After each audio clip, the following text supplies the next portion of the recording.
Hey, what is up, everybody? How's it going? Risen Guy here, coming back at you. This is, of course, the Strife of Aradiel. And tonight, we're getting to a quarter of a, not a century, but a quarter of a full, the double O's with the campaign with session 25. And we do, thankfully, keeping this streak going as long as we can. Have everybody here tonight. Love to see it. Oh, yes. Let's see. Oh, look at these watch streaks. Everybody is keeping up. Love that.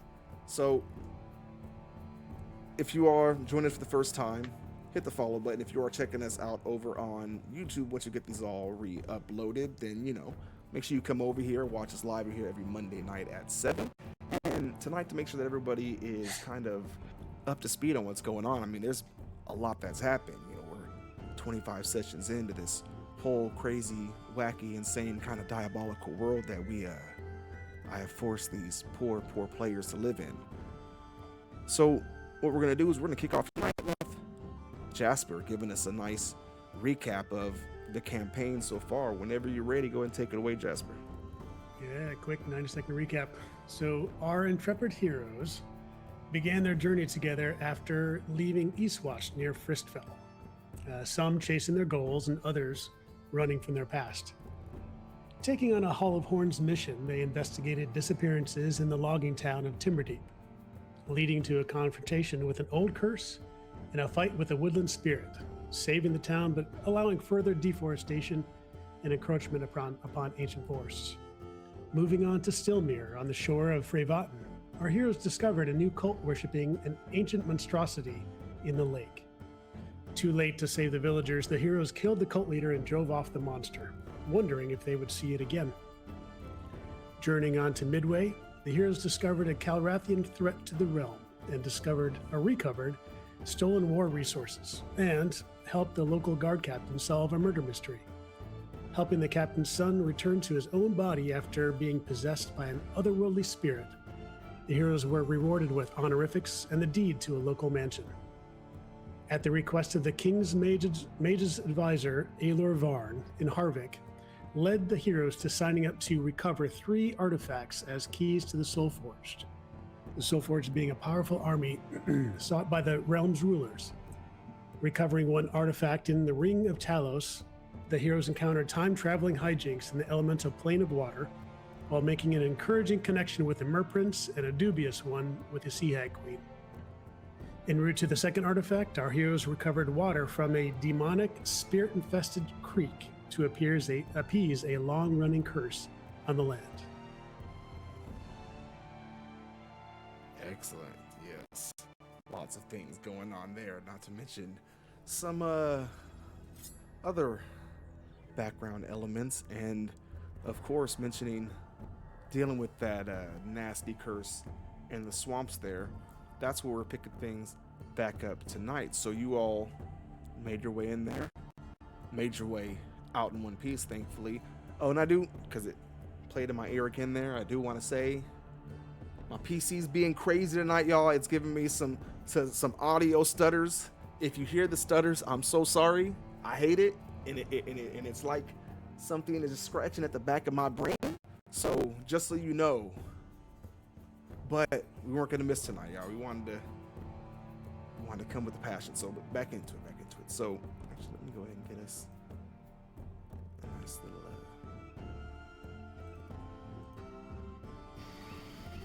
Let me get us in the zone here. Let's see. There it was. Anyways, so you guys did manage to make your way out of the cursed area there. Spent the night on the edge by the man who tried to warn you. Was even surprised to see you guys return.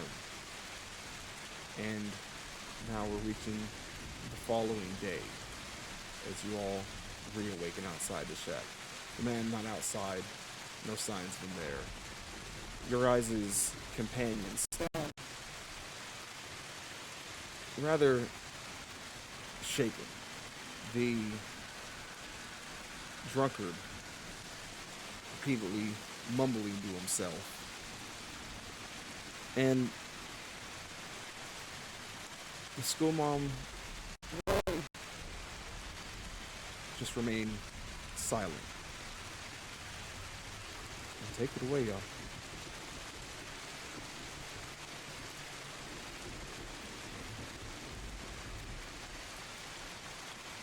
Is it sunny or is it raining still?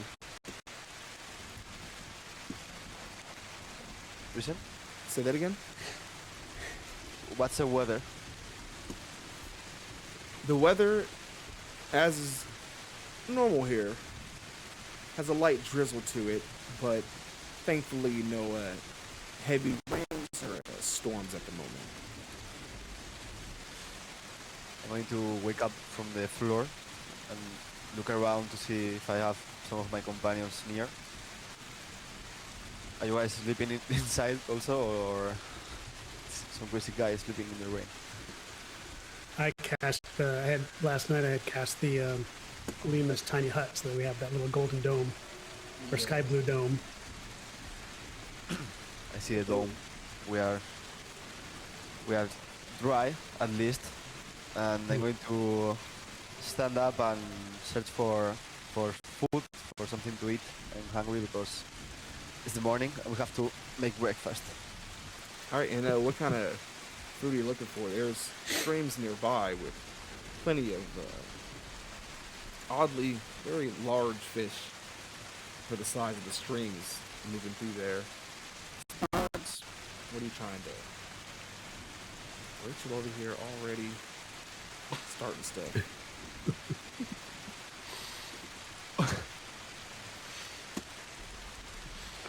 Speaking of contributions, we have 4 open slots in the Pool of Echoes. If anyone wants to contribute to the Pool of Echoes.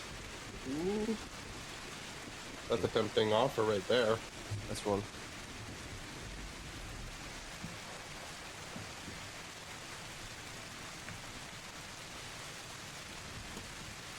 All right, and with that, so the rain has begun to pick up. Now coming down a lot heavier than before.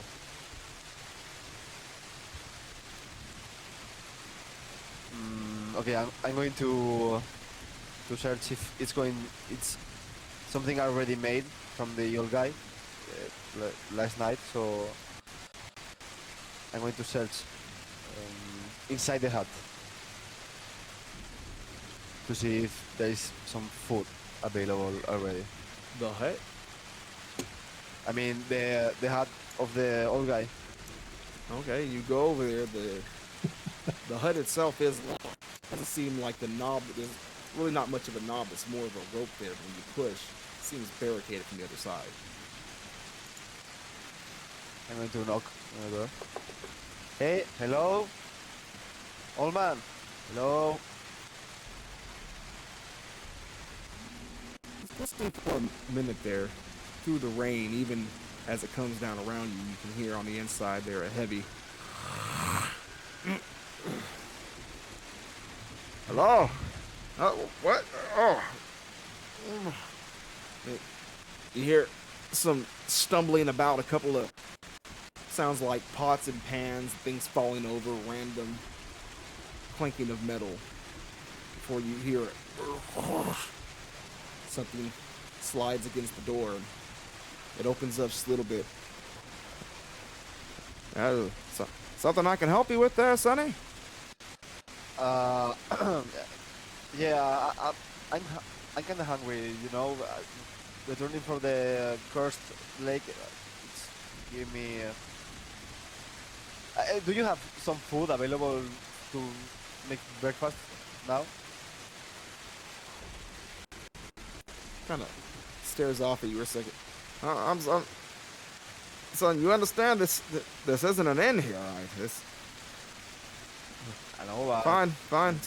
So be it. And he steps away, opens the door, starts walking away. As he's walking away, you realize this man apparently sleeps in the bed. And having come begging at his door, get a nice glimpse of the oldest cheeks you've ever seen as he scurries back around. And you hear some more clanging as another section there, a little wall blocking him off, and he comes walking out full to bear with a couple of pots and pans and a sack of potatoes slung over that shoulder there. Give us some time. We'll get it going. Don't worry, you can get to sleep. I'm going to make the breakfast myself. But it's okay. I'm going to take the potatoes from him. Okay. I mean, actually, you leave my utensils there. Nowhere to really shop around these parts. that's why I came asking you, because I know there's no innkeep in the swamp. Okay, I'm going to make breakfast to you also, okay? Alright, so he's going to go off there and get some breakfast going. The old man's going to go back and get some rest. Ira, where are you? I was gonna ask, while Finvar does that, if I could head to the river and try and catch some fish for breakfast as well. Okay, you go ahead and what are you using to catch fish? What do you have on you? I was gonna try and kind of use my staff as an improvised way of spear fishing. Okay. Do you have something with survival? Yes, I do have proficiency in survival. You do. Alright. Then give me, being a druid and all, give me survival, and you can do that with advantage. Okay.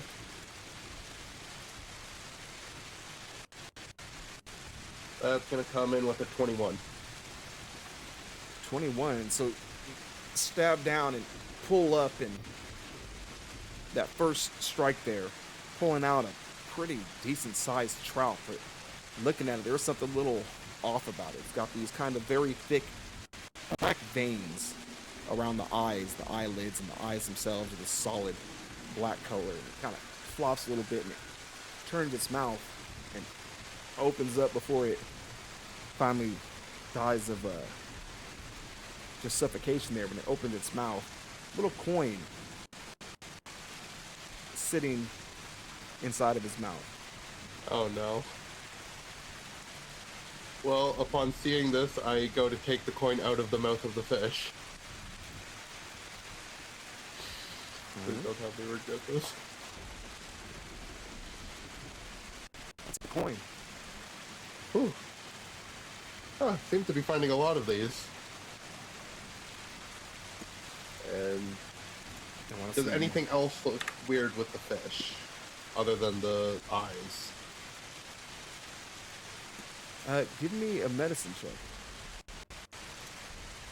Alright.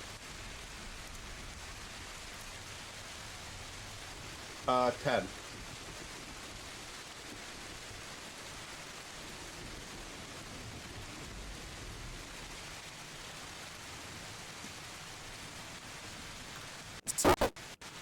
You don't recognize whatever is wrong with it, and you definitely get the feeling that there's something not great about this fish.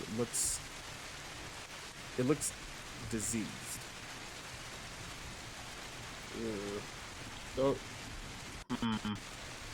Don't think we should be eating this.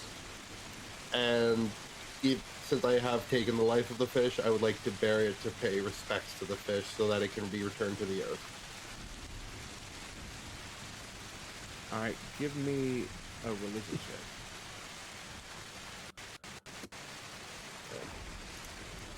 I'm doing a lot of... 24.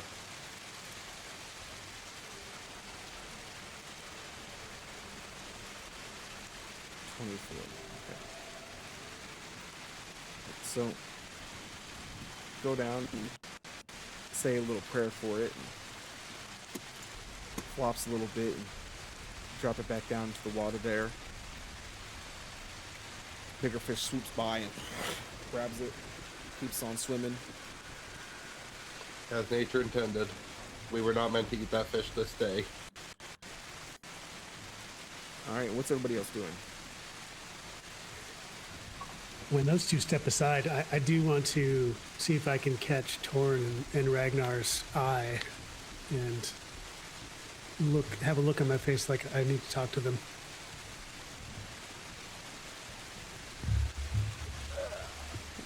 over. Why are you staring at me? You guys got a minute? I want to ask you something and tell you something that happened away from everybody else. So, because I don't want to scare anybody off, but I could use your insights. Yeah, sure. Torrin, because we got each other's backs, I've known you longest, and Ragnar, because you might have some experience with this. I had a dream last night. It wasn't like my normal dreams where, we're in the midst of something and I could feel the fates around me. I could feel the chances and the dice rolling and be able to maybe see what's coming next.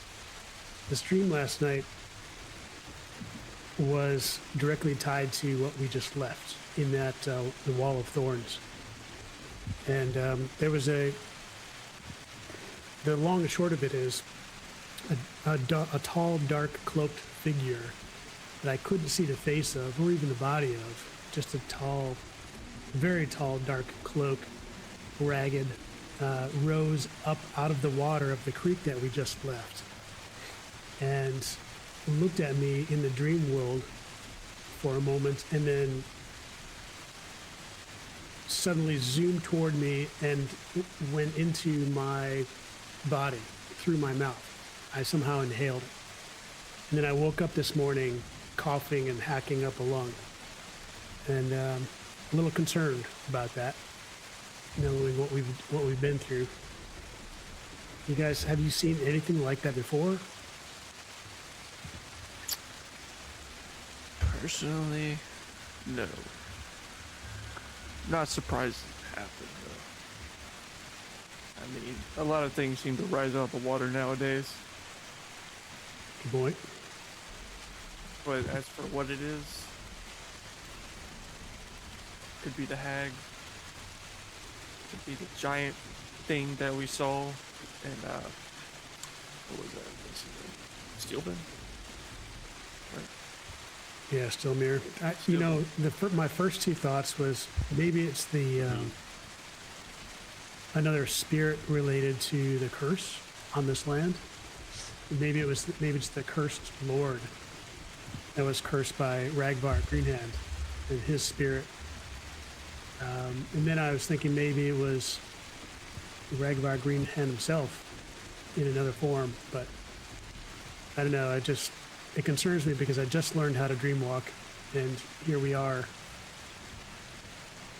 I mean, Ragnar does seem to pop up quite a lot. Literally, in almost every place we go, everything we do, the name appears. Now, probably could be us asking about it. That could also have a factor, but it does seem very convenient. Well, at least now you know. If you could keep an eye on me if I start acting out of sorts or unlike myself. Yeah, it going into you is a little concerning. Well, I have a feeling I may know one place that might have more answers. Yeah.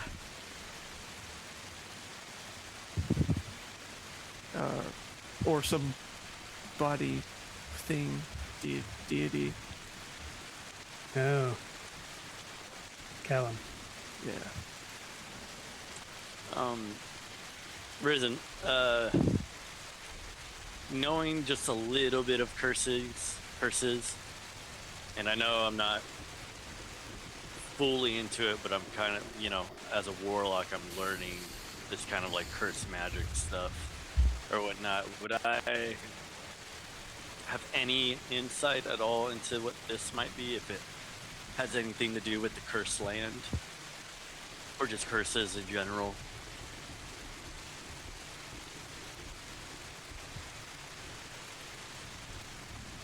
So,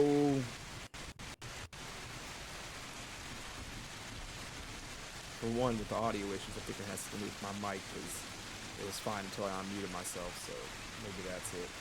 But, it's a bit meta, but Jasper, did you ever share the information in that book you got from Aelor with Ragnar? I think he's got a copy of the book, or had access to the book, and Torin had access to the book. All right. Ragnar, give me a history check.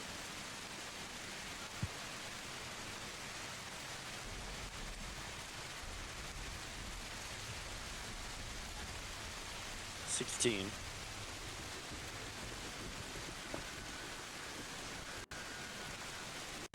So, you don't recall all the details of it, but you recall there being some kind of mention of cloaked dream figures in the journal we have.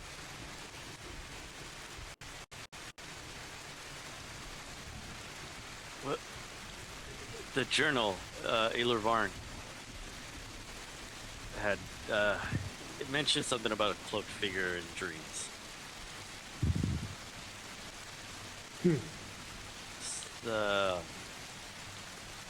I just remember seeing that as I went by. So maybe he knows a bit more about that, or if you still have it, take a look at that. That just crossed my mind right now. That's good insight. I'll take a look on our trip back. Thanks. Yo, guys, I made potato soup. And I'm going to Where'd you get potato? give a bowl to Ragnar. Oh, I found it in the cabin of the old guy. I mean, he gave it to me. Oh, somehow, okay. And Ragnar, I'm going to give a cup to everyone. I'm going to eat my potato soup. What you were talking about? I mean, something about a book? Well, I'll fill you in when Ira gets back. Wait, when? I don't recommend getting fish from that lake, gentlemen. It's they are quite diseased. Don't worry, we don't have to eat fish today. We have potato soup. Yeah, I love potato soup. That seems pretty good. Hey, very briefly, gentlemen. I asked the insight of the other two first, but I wanted to let everyone know, Ira and Invar as well. I had a dream about a cloaked figure on the water above the creek that we just left behind the wall of thorns, and there's some concern about its influence on us or me. So I just want to let you know. So if you see anything unusual coming out as far as behavior or whatever, just keep an eye on each other, me specifically. Hold on. What? Of course. Are you saying you can be possessed?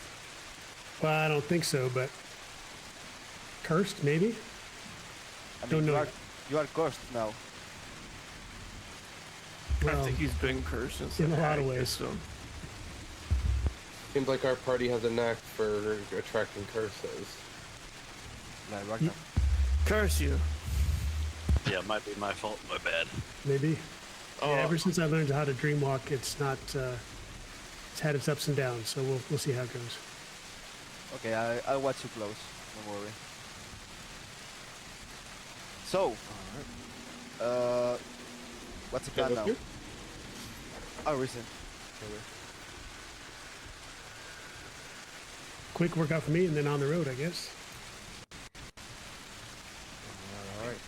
And then, seems my mic is likely to issue, so whenever we get a chance, I'm going to unplug and replug and try to hold it off or break, because in case it makes any other issues, but hopefully that'll help, because it seems to only be when I mute myself.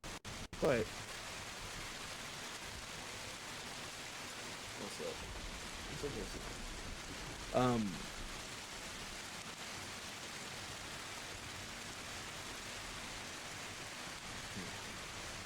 Yeah, so what is your guys' next plan here? Sorry, my is keeping me, my concentration will split up here, but I'm with y'all. What is the next plan? What are you guys doing from here? Well, I pull out that decanter of water, from the creek out of the bag of holding, one of the bags of holding, and hand it over to Ragnar, since he's the one who was talking to the Jarl Skona last time. Say, I think this is what we need to turn in. All right. Perfect. Oh, grab it. Do we Put need it the on. villagers to come with us? Really? Like the mage lady, it's okay, but I don't want the drunk one. The drunk one to come with us more. Okay. I mean, that was a mission. I'm not friends with him. Okay. But if I don't know, did the Jarl mention something to you, Ragnar, about the villagers? Well, they're just part of the They mission. were just to come with us. Yeah. So back up. We are leaving after the workout of Jasper. Yeah, we never did figure out why there was 10 of us sent. Maybe they expected a lot less of us to return alive. Yeah, it's part of the ritual. 10 people have to go. Alright, so with that, as you all... first off, Jasper, let me go ahead and get an athletics for you. Sure. I will use a luck since I don't anticipate any issues on the road, hopefully, today.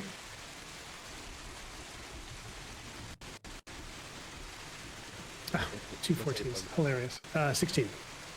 Alright. So, you get a good morning workout as everyone's getting the meals and everything like that, eating, and by the time you're done, grabbing your own food while everybody's packing up and such. And, starting to see some real results. Finally starting to feel it a bit, working the core and everything like that. So, with that, Beefy you've wizard. been at that for a while now. So, at this point, I'm going to give Jasper a 1 bump to your strength score. Heavy armor, here I come. The wizard can carry the books. That's right. I will start carrying the team, literally. With that, Every as time you all- you do the workout, I don't know if you guys have seen Extremely Goofy Movie. He does his workouts because he does college or whatnot, and it's all him reading books and like doing push-ups and reading at the same time. Oh my I god, haven't watched yes. that in what, 20 some odd years. I feel old, y'all. All right. Nicholas, Alette, are you ready to go? She kind of looks up.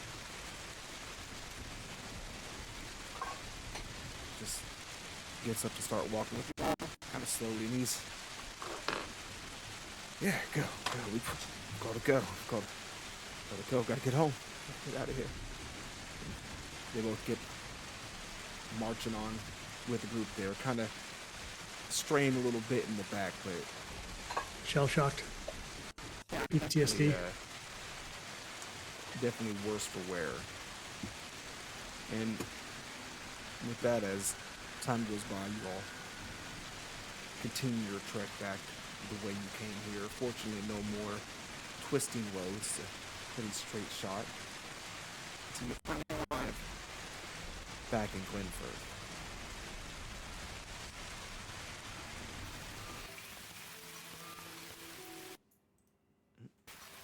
Gods, I thought that swamp was going to last forever. Where No one's did been we surprised. left the ship, like the flying ship, from this town? Well, first we need to check in with the Jarl Skona. Oh, yeah, Mhm. of course. 100%. We Yeah, won. I mean, as far as the Yeah. ship, you guys can even see the ship as you are approaching the town. It's still attached to the tower station that before. And then making your way back over to kind of palace of Glenford here. Making your way back inside, you guys are quickly welcomed back in. And you again arrive at her a chamber's hair, which is the descending platform, a little section of swamp there with the many gators down below that she still just moves freely among. And turns up towards you all. Well, what do we have here? So soon and so many in one piece. I don't see that often.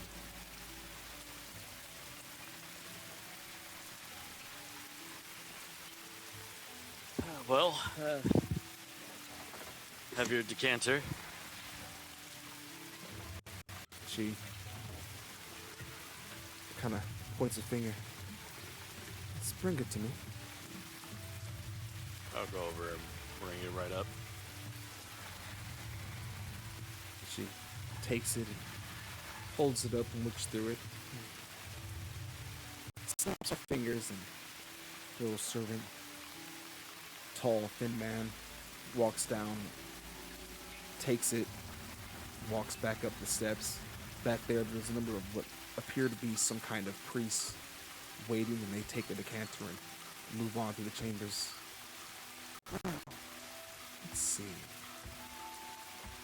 All 5 of you return, and you bring with you 2 of the locals.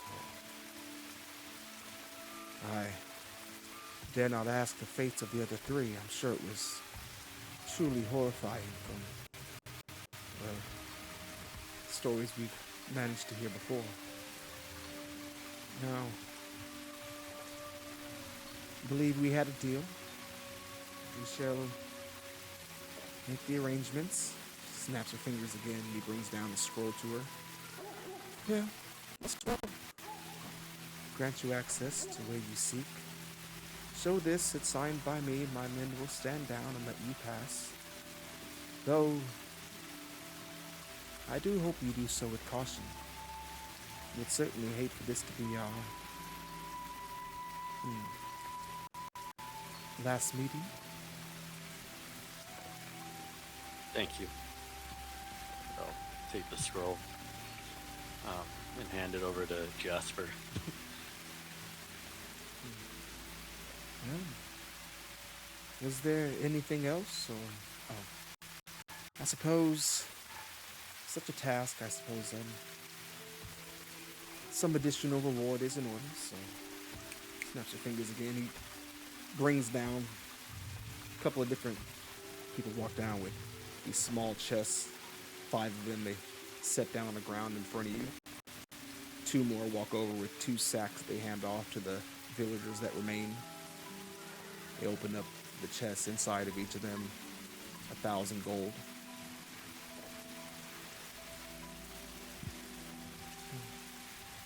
And Thank you. Whoa. tonight, of course, if you don't rush off too fast, a feast we have each year once the ritual is done.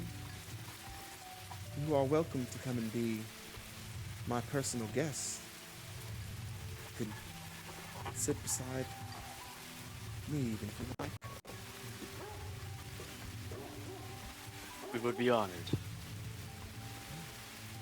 I look forward to it. The attire is respectful. Keep that in mind. Nothing too uncivilized. And she winks over towards Ira.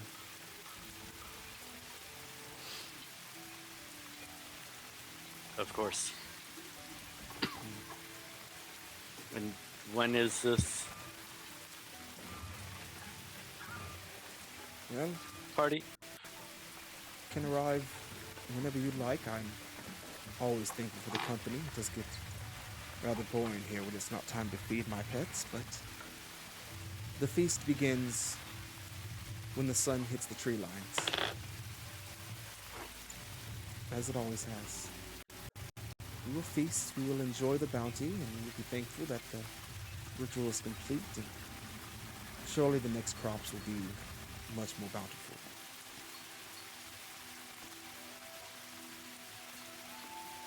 Sorry to intrude, Yarlskona. I just have one quick question.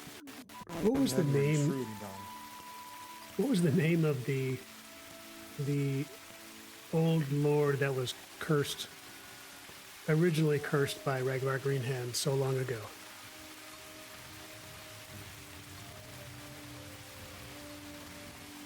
I will be frank with you, that is a rather bold question to ask in these parts. Many of the locals are a bit sensitive on the subject, so I would advise not bringing it up too much to any of the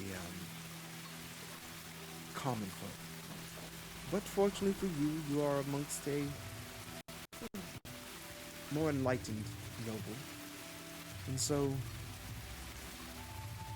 his name, that is rarely whispered around here, is Lord Dreskin. He is remembered quite well.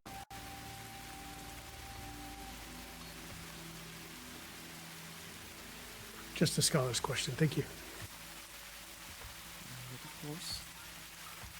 Well, if there was nothing else, I do need to bathe and get ready for the evening. And what did he do to get cursed by Ragnar?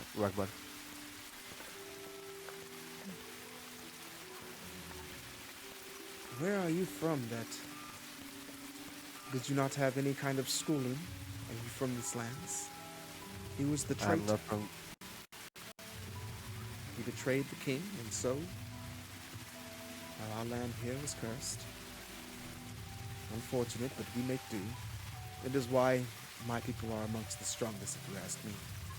There are few others who would ever dare to even try to live in our lands. Why? The only place that could be worse is surely the wastelands, or perhaps the forbidden lands, but beyond those, Glenfirth is where only the strong survive.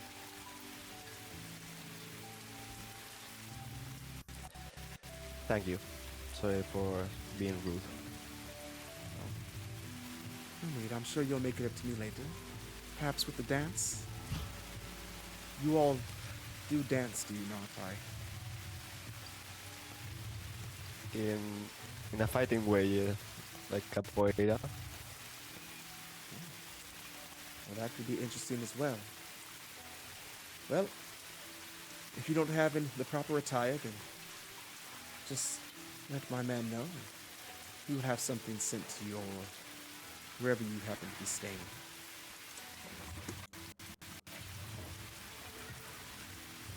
Thank you.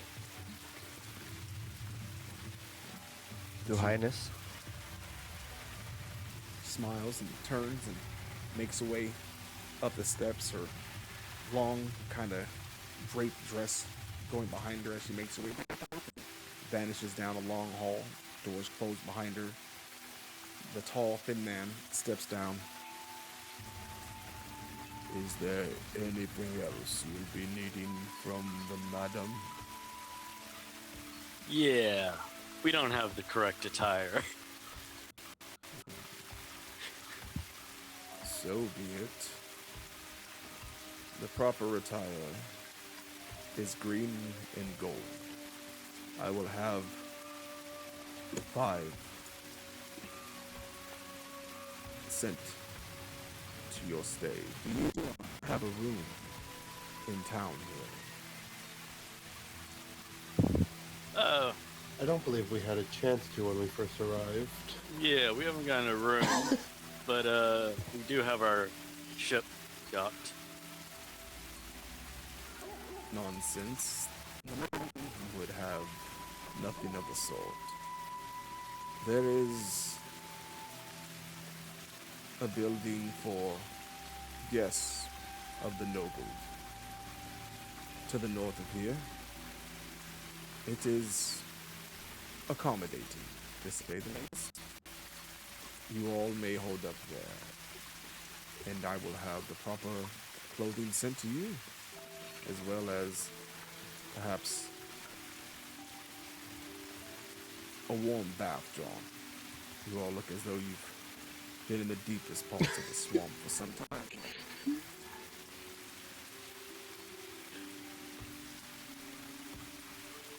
Sure.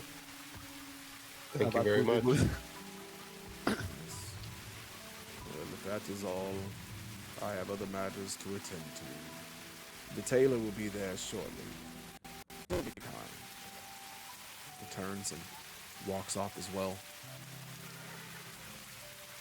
And also with that, you guys got your combat experience last week, but for the quest itself is 1,000 XP plus an additional 500 for each returned villager.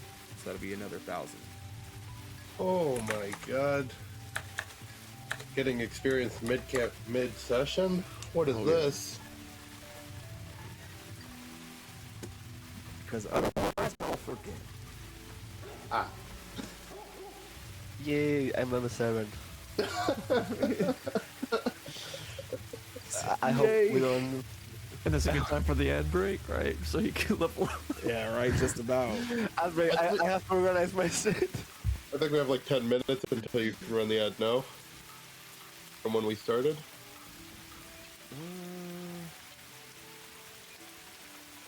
It'll pull up here. There it is. Nah, let me run it now. We'll do it in 5. Is there anything else that anybody wanted to cover while there's a minute there? I did want to see off Olette and Nicholas, particularly Olette, since he seemed a little shook up. I wanted to make sure that they were rewarded in some fashion as well. So, going and speaking to them, she doesn't really say much. She kind of grips the pouch that was given to her tightly, and her eyes kind of still stay turned down towards the ground. The drunkard, he holds his bag as well, and the back will be okay. But what if it comes? What if it escapes there? Oh, good. At least we're set. He opens his bag up. Inside, he's got a nice little bushel of silver coins in there. It's like, especially for a drunkard like this, probably more than he'd make in 10 years. But also, in there is a little scroll wrapped up. Opening it, it's a scroll of ability. So, he is kind of earns him his spot as a very low tier noble. Baron drunk. I like drunk. I like that. That's a good idea. You fellas, you listen. Finvar, I know you don't like me much. I'm a weak man. I know it. Always have been. But please do know, even though you may not think much of me,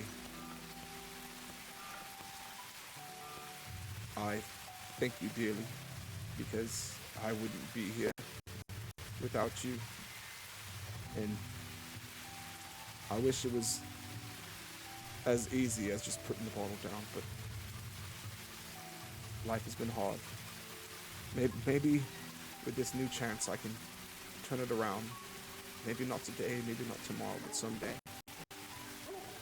I just wanted to say thank you for the chance to maybe someday do better. Listen, Nick. I'm not angry with you because you're weak, okay? I'm angry because you disappoint me. You are stronger than you think of yourself. But you are blinded by the drink, by excuses. So don't disappoint yourself. That's the only thing I would ask for from now on. I appreciate your words. And he puts his hand out to shake your hand. I'll shake your hand. He shakes it, and he turns and starts walking up and out towards the door and turns back and looks at you again. And then turns and walks away. And just as he's walking around the corner there, you can see him pull out of his bag a bottle and start drinking again. Just as he clips out of sight. Alette, she looks up towards you all and she looks like she wants to say something, but then she doesn't. She kind of just turns back and slowly starts making her way. I'm going to stop her very quickly. Hold her gently by the elbow and to get her attention and say, we certainly appreciate all of your assistance and we did what we could to save the other townsfolk, but I did want to ask one thing. What did you dream of last night, Olette?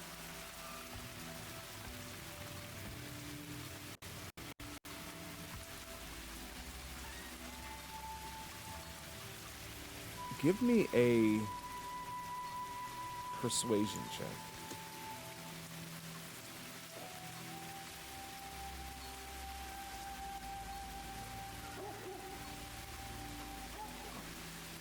Yeah, left it to the fates, got a 7. She Heroic inspiration? No, I'll let this one ride. She starts to open her mouth for a second and stops and turns down. A little tear runs down her cheek. She quickly wipes away and then she turns back and just looks up and she points at you. And then she turns and starts walking towards the entrance again. Better go. After a moment, she turns the corner. And she's gone. And with that, we'll go ahead and take a quick break here. Now, when we do this, I'm going to try unplugging and replugging my mic. Hopefully it doesn't cause any end-of-the-world issues that I never know, because PCs hate me. Especially When do they mine. ever work right? I treat her so good. Get her all the stuff she wants. Anyways. We'll be right back. And then we will continue session 25, the Strife with Aradiel. And quick reminder for everybody out there, we do these every hour or so, because that way if you come in, if you are new here, or if you're just one of our regulars who we love so much, then you don't have to worry. You do not have to subscribe if you're not able to. It's not a big deal. We just enjoy having people come in and play with the game and stuff. But this way, no ads will pop in mid-session. You don't have to worry about missing anything. We got you covered. And it also lets me trial shoot stuff, because my OCD will not allow me to continue with these audio issues. I pull out all my hair, and I like my hair, so I don't want to do that. Anyways, we will be right back.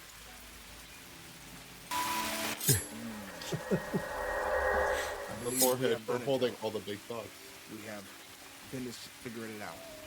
Hopefully I'm coming through much clearer now. I had to unplug, plug back in, and redo everything. New outlet, so they said that it sounded better. I'm not hearing the stutter anymore. My brain itch is gone. So let's go ahead and get right back into it. So, hold on. We lost you on the thing there, Ragnar. I'll get you added back in.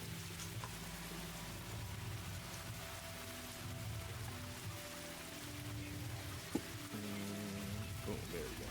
Alright, so you all having left the palace there. Now again, they kind of arrange you your own little space. This isn't really an inn, it's more of a small house they kind of have set aside for visitors there. So reaching over there, it's its own little kind of little sets of bridges, little rope bridges that lead across another platform with this little round house that kind of is built around one of the trees growing up tall through the city there. And inside there's about 3 rooms in there, living space and a small kitchen. And not long after you guys make your way in there, Taylor arrives, comes in to measure everybody up. Is anybody doing anything while they're waiting for the tailor, or I'd like to find hire a messenger boy, a runner, if you will, for 2 gold pieces to just send a message to the ship captain that we arrive safely back at the palace, but we'll be spending the night here, and we will depart using the ship tomorrow morning. and you do find a young tiefling boy who takes your coin and, all right, said tomorrow morning. I'll let him know, mister. Thank you. And he flips the coin up and bites down on it with his sharp teeth and turns and goes running off in that direction. Good.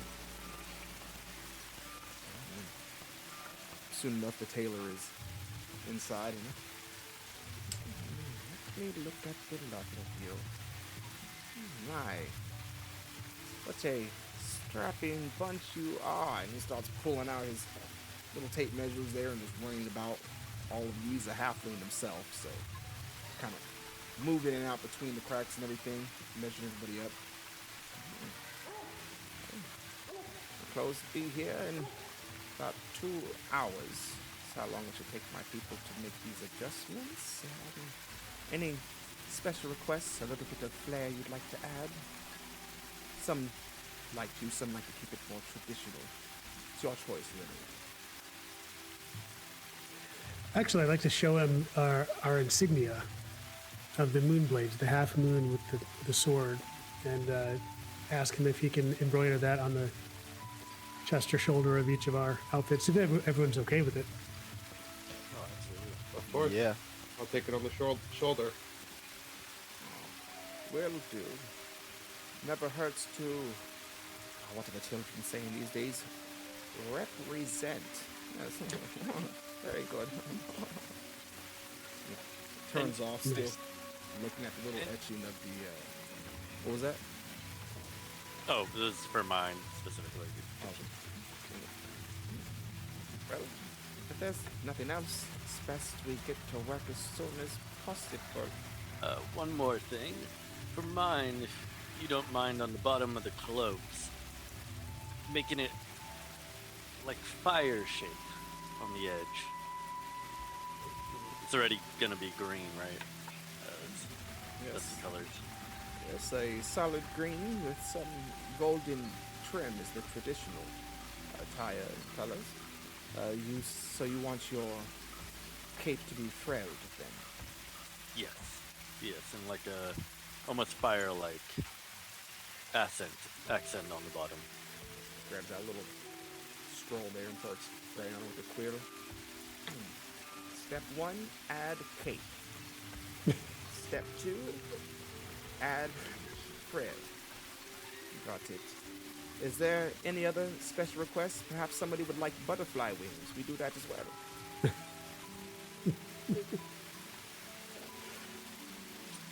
No? Okay, well, insignia, fire cape, long drink afterwards. Got it. Turns and makes his way out of the door there, steps onto a little wagon that's waiting from across the bridge. One person's got a little donkey pulling it. It's slowly moving along there. And so you guys have about 2 hours before clothing will show up there. Again, it's about mid-morning now, so it's about 10 o'clock or so. So around noon is when they'll show up. So you guys have some time before the sun will be getting down. If there's something you want to do, now's the time. Otherwise, we will bounce some beats forward. I would just go and ask Torin if I could borrow the book that Jasper had lent him on the. It was more. It was. What was the book that you had lent him? It was like an arcane, like a beginner arcane book, essentially, correct? Or a beginner weave.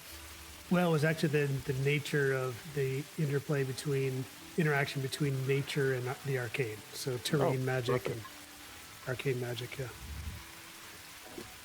Yeah, I'll pass it off to him. I'll put it in the party equipment. Thank you very much. I would Are like you to taking go some time to through. read that now, or what are you doing with that? Yep. I'll use whatever free time we have to start reading that. Try and kind of mix what I know of the druidic arts and see how it applies in this application with the arcane. Alright, first off, give me a... For the sake of proficiencies, let's say history check. History? Okay. Dirty 20. Alright. So, locked in, reading it down real well. It's a good wisdom check for that.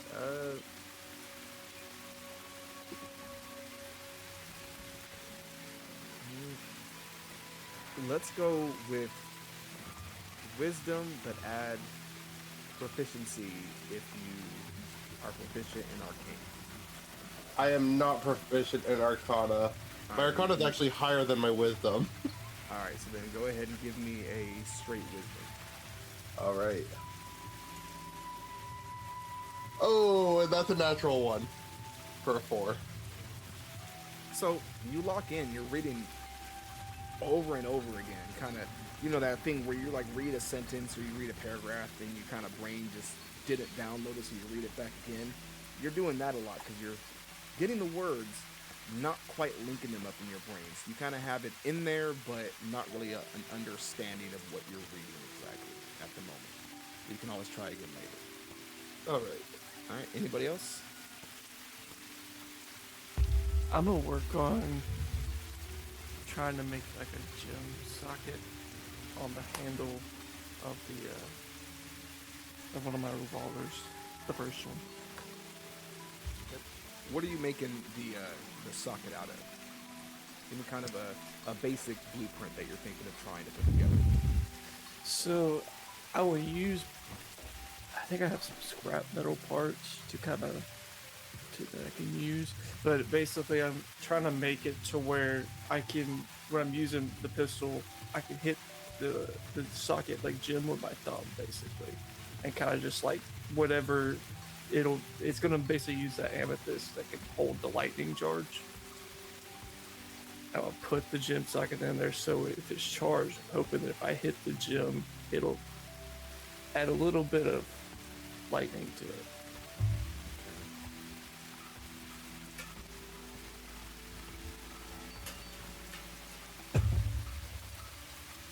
Give me intelligence and add proficiency for your tinkering. So anything you have proficiency. So investigation. Yeah, that'll work. Okay. I'm gonna use, because we're about to yeah, I'm gonna use luck. Why not? I really want this to work.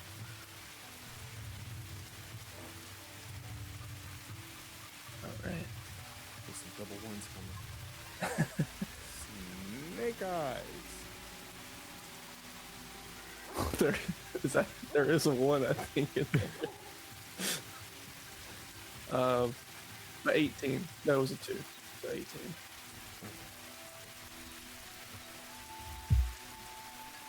So, kind of looking over it, you get a kind of a rough mental picture of a way that this might work there. It kind of involves almost a release beside where your thumb sits, kind of just a, half inch or so off from the actual, the thumb cock on the gun. So, the only issue is that the gem itself on its own would be far too large. So, the first step to trying to proceed with this would be trying to chip off a piece of the crystal. How big is the crystal? The crystal itself is big enough, fits in your palms. If you were to try to wrap your fingers around it, it might just barely cover the top there. So it's a decent sized little, kind of I didn't know it's that big. Okay. And I'm not proficient in jewelers, but it was in the toolkit is, so.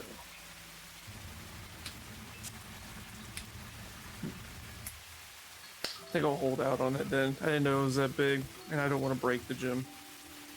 Okay. But good to know. Anybody else? Ragnar, if you're not otherwise engaged, I got a request for you Sure. for the next hour or so. You know, you mentioned that you recalled a passage in Aelor Varn's journal, his autobiography. And I've got another book about the restless, which are creatures that walk the dream world. And I was wondering if you and I can sit together and look through these books and see if we can find out any more information on. You were talking about curses and anything related to, what I dreamt of last night. Yeah, I'm down for that. All right, so two of you. Give me 1 second there. The two of you working together and kind of you guys are going through the books there and kind of trying to put your minds together and figure out piecing things together. First off, either you can roll it if you're working together, given the help, then roll a investigation with advantage. Whoever wants to take that role, whoever's kind of taking the lead on. My investigation's pretty good. Yeah, +3. So, what's yours? 8. But yeah, go for it.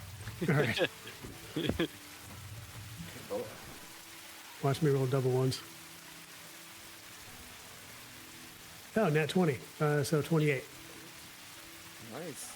So, looking through it, getting right into the meat of everything, kind of flipping over to the section that's specifically covering these strange creatures, and you all starting to kind of barrel down into it, getting more of the information, some of the details about how they move and everything like that. Figuring out these things tend to attach on to somebody. They are, as you figured out before, they are these sleepless creatures who never rest. They only get their rest by draining it from others while they're wounded, oftentimes clinging on to adventures in their sleep. When they do so, they deny that adventure any kind of any true rest themselves. They're essentially stealing it from them. Mentions that these things tend to follow their prey. While the prey is awake and everything like that, they can only move kind of in a world between worlds. Not so much the dream world, not so much material planes, but kind of an in-between. They're here, but they're not, and they follow. Whenever the one they're following sleeps somewhere, they can then, from the following day onward, the next night, can move directly and kind of teleporting to the last place that the one they have imprinted on rested. And while you're looking at this, yes, Rachel, we did fix it. I know it's so much better. I know. Anyways,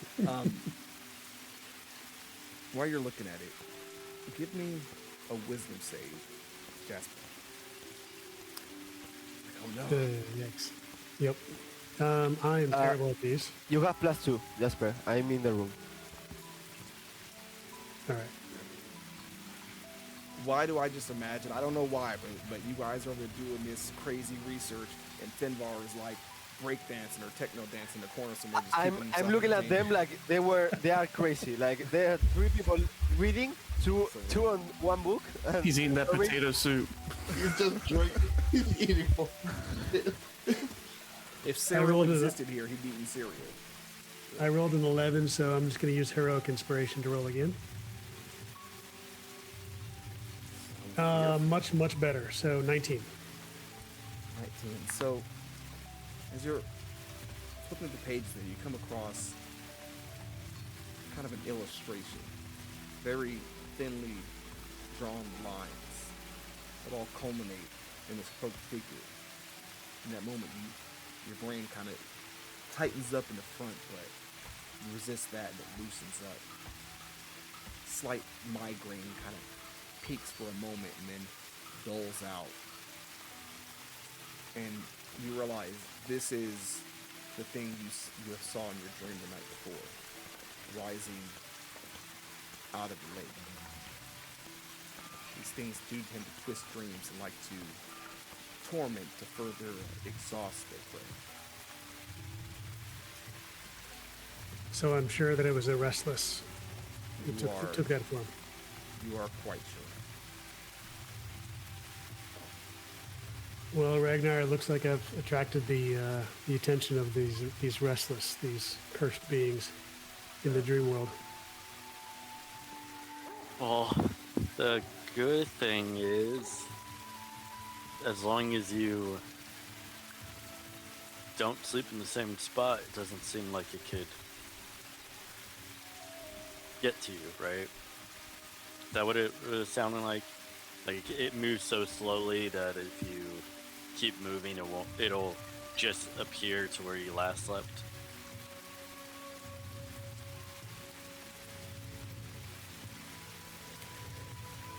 Is that Yeah, what that's kind of a terrible way to live, though.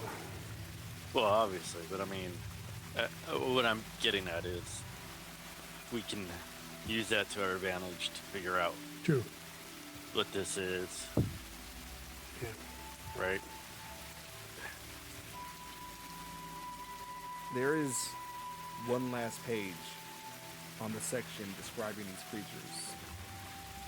The page itself, half scribbled over, half torn out.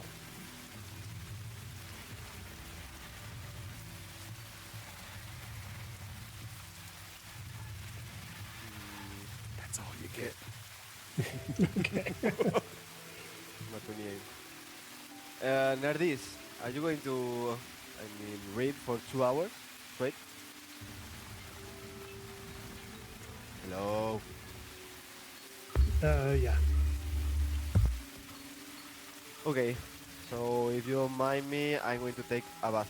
I think some of you should take one also, but as I leave it to you, okay?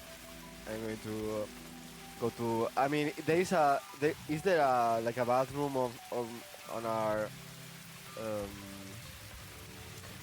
on the inn, or is there a public? So, this place here, a lot of these places here, they don't use indoor plumbing like some of the slightly more developed places have figured out how to do. It's not so much a matter of capability, it's just pulling water straight up from the swamp there is not recommended. Any water here tends to get boiled beforehand anyways, so there is a large pot, a well out back. The pot is right over the tub there with a little rope pulley so you can fill it, burn it, dump it. There is already a bath that has been drawn there though.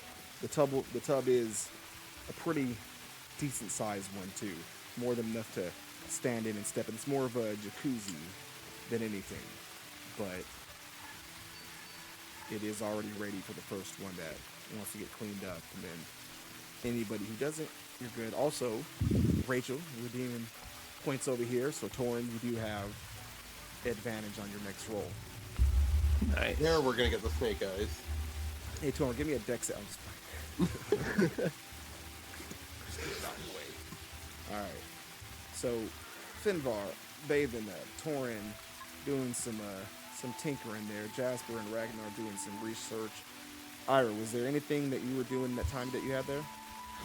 Just reading the same sentence over and over again, apparently, in that book. That's right. Alright, and you guys have a memory trigger floating out there, so if anybody has any use for it, that is available to you. But otherwise, as you all are taking care of your personal things, after long, there is a light tap at the door before it's just flung open anyways. The little halfling Taylor comes walking in. A couple people behind him carrying a stick over their shoulder, between it hanging a couple of things. They go and set it up there. Get dressed, be ready, and goes and scurries on, leaves again. Your outfits there are all marked with your initials on them. Ragnar is being the only one to include a long cape hanging behind it as well. All of them embroidered with your guys' insignia on the shoulder there. Oh. Left or right shoulder, any preference? Both. Left. All right. Yeah. Both shoulders. Oh. Uh, Sir Taylor, sorry, what's her name?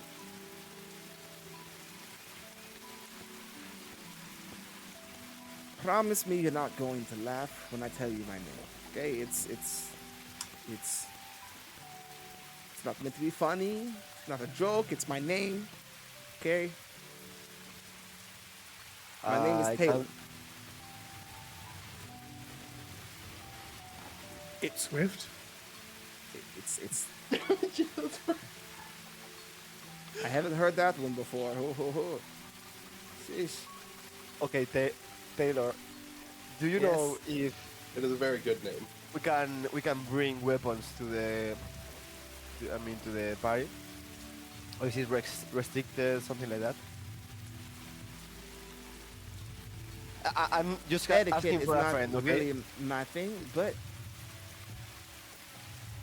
honestly, if you are going to bring anything, you can bring in maybe one dagger. There are many who do.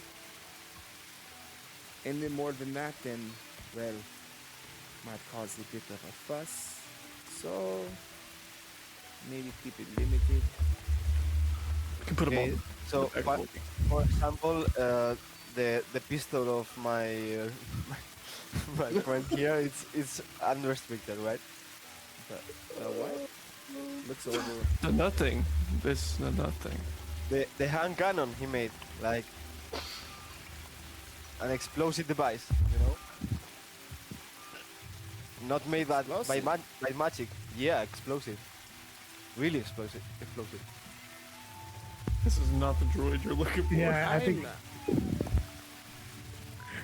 As I said, etiquette isn't really my thing, darling. So I'm going to just go ahead and go.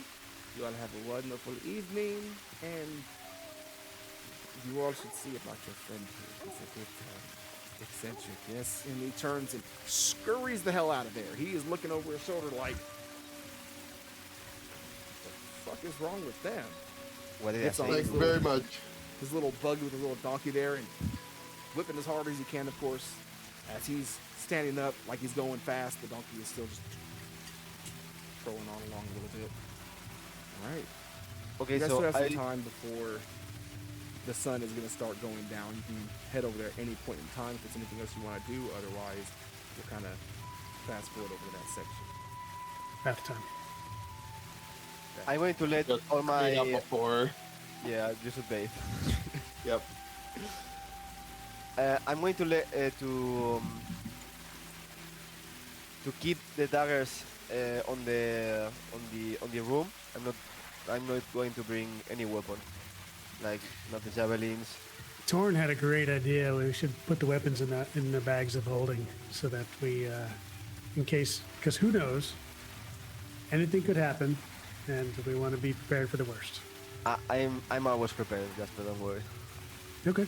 I would attempt to still use the staff of the adder as a walking stick like I normally do. Okay.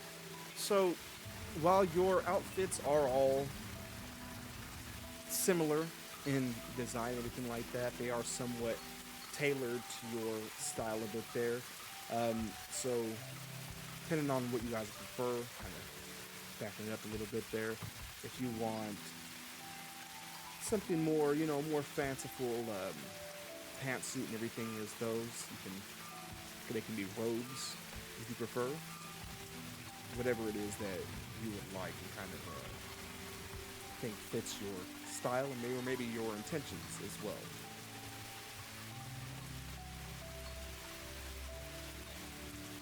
We have to pick.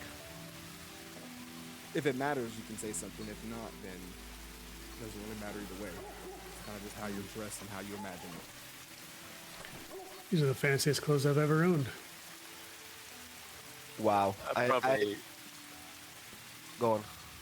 Oh, I probably would have picked like robes, like To go with your I cape? guess yeah, and then the cape over it with like a kind of popped up. Oh, Ragnar, we almost picked the same outfit. I also have robes. Why am I just imagining you like a green Jafar? I'm sorry. But Literally, that's what I'm kind of going for. That's exactly what I want. Oh my god, just a That's awesome. crazy part. That is amazing. And because I have the cloak, I'm gonna keep my scimitar or my blade on my back. But that's where it's at, anyways. So now it's covered by the cloak. All right. Okay. Ira would go for the suit, the pantsuit. All right. Pantsuit, walking staff. Yep. Yeah, I kind of look like a town mayor, but I will put my weapons in the bag of holding. All right.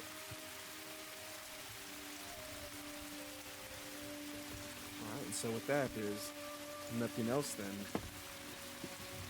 Just one thing before leaving. I wanted to ask you something. As we are leaving the room, I'm going to think about what Jasper said, like we have to be prepared. And I'm going to, like the one brain cell female has, is going to have an idea.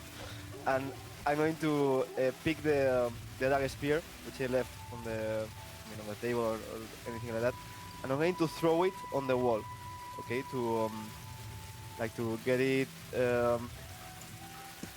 to hang it there. But I'm not going to call it from to return to me. I'm just going to let it be there, and that's it. The question is, if I recall the blade, like the dagger spear, will it return like it will be like Mjolnir, like Thor's hammer? So you've never tested it. The furthest that you've thrown it and called it back is about 60 feet. So you're not entirely sure of the range. Okay. So I'm going to test it. I'm going to let the dagger there in the wall, and I'm going to leave. All right. So right there above the doorway, the dagger is stabbed into the door frame, just above it. As you all start heading out. At this point, the sun is still up, but it is about a third of the way cut off at the tree line there. Probably maybe another hour or so until it's hitting the halfway point and the feast begins as you all are arriving there. When you guys get there, you can see that there are a number of tables set up around the area with her little swamp down there, though boards have been placed down at the bottom. One round table where Brialskana sits. The gators still move underneath the little platforms they have down there. The ones are kind of raised up on that little swamp section.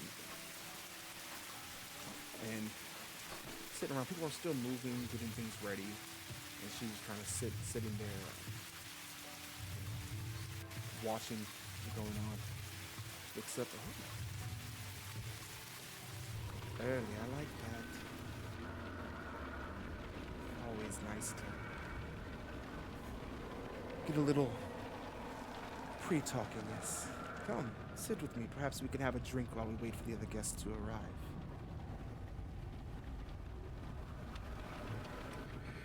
With the crocodiles underneath her throne, I'm getting the Jabba the Hutt vibes here. Oh, very much. Jabba was my cousin. So, tell me.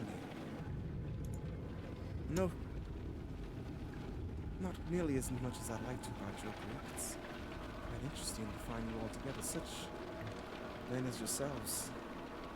To not be serving in the military, maybe. But from what I understand, you've made quite a bit of a name of yourself in the nearby regions. Perhaps you can tell really? me your adventures.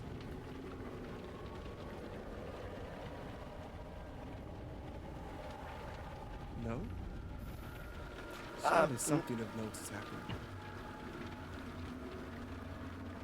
No, it's just I'm not a good storyteller. I might go to grab a drink. How many do I want? Oh, don't you dare raise a muscle. Snaps finger. And before you know it, you don't even see him approach. You kind of look over your shoulder, and the tall, thin man is. What would you like to drink, sir? I don't know, the typical here. One of the house. I don't know what drink do you have, but one of those. Might I recommend? He pulls out from his pocket there a thin but tall bottle. Looks to be some kind of dark liquid. Glenfirth rum is renowned throughout all the lands. It is the finest with a bit of spice to it. Quite enjoyable.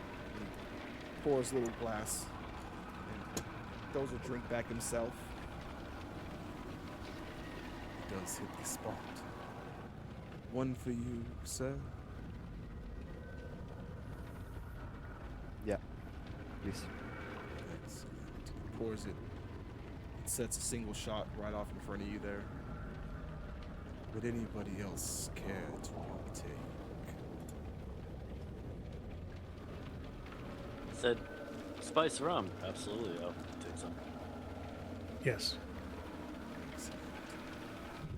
Goes down and he pours a shot in front of each and every one until he gets over to the Arstana, who he stops, pulls out a bigger glass, and he sets it in front of her and fills it nearly to the brim.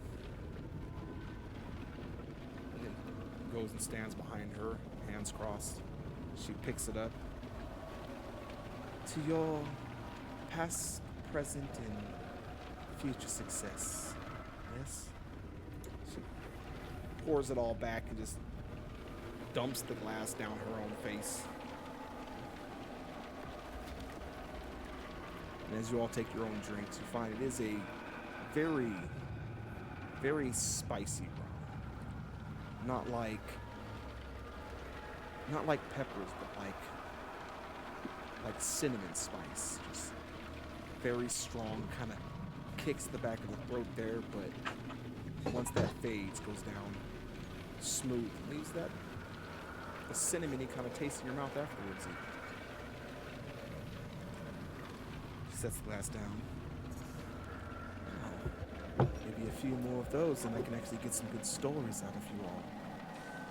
Don't bore me. Tell me that you have something of interest to say. You are, after all, working with the great Aradiel, the wizard. The most harmless man in all of Aradiel. I shouldn't tease. He is a very wise man. Could you imagine having such power? Never feeling the need to truly express it? You, Jasper, the feeling you are a man who can appreciate great power and knowledge, yes? Well, interesting times. We did find ourselves at the bottom of the sea in the Ring of Talos, surrounded by just a plethora of sea creatures and merfolk, and had some interesting adventures there. Oh, what were they like? I've heard stories. When I was a girl, I dreamed of the merfolk often. Though at that point, I was still full of childhood fantasies, believing them all to be such beautiful mermaids and mermen. It wasn't, of course, until I got older that I would learn the spectrum with which merfolk occupy. What of the ones You're you right. saw? They're beautiful. Your fantasies weren't far off, and it was a beauty to behold, but the lessons were correct, both beauty and deadly at the same time. We managed to escape barely, but it was quite an adventure meeting Selkies and what are called drowners or shark people. And we even met a sea hag, and we met some just indescribable creatures at the bottom of the Ring of Talos. Sea hag, that must have been quite frightening.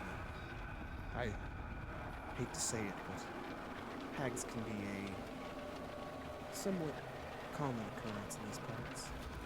They do love their swamps. Unfortunately, from time to time, they come to mind to try to occupy it, but we do what we can. They are quite frightening beasts right there. Indeed, you must have some stories of the lands around. In fact, I believe the relic research is less than, or maybe a day away. Have you heard of any aberrations or monstrosities or sea or hags in that direction? It's funny you should mention it. See, the area where this entrance was found, it makes sense it would be there. This is a place that we tend to avoid when we can. See, it's something powerful there. Not much we've always known. Creatures in those parts grow a bit bigger than they should. Can be quite dangerous. They make my own babies here look like little geckos. Small little things compared to what swims in some of the swamps of that way. But if you're careful, avoid the waters when you can, though that's not the easiest task in these parts. It should be fine. Though many have made the mistake of making a wrong left or right there, coming face to face with folks around these parts simply call her the Beast. Some call her the Mother. Me, I saw her once.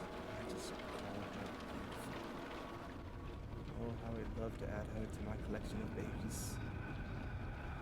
But no matter the bounty offered, any that I have sent into those parts to try to capture her, well, let's say none have come to collect so far.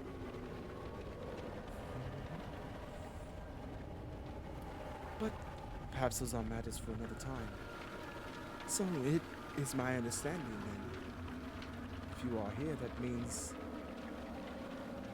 you made your way down amongst the merfolk, that you all already possess at least 2 of these artifacts.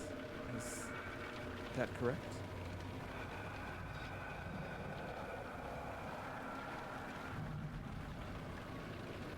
You're muted, Jasper. Thanks. Sorry. No, just one. In the hands of Aelor Barn. It's a shame. I would have loved to have seen something of such power, surely beauty. If you don't mind me asking, I understand at this point you all are more or less under the thumb, or if you prefer, employ of Aelor. What, pray tell, does he offer you in exchange for his considerable, but still somewhat limited wisdom?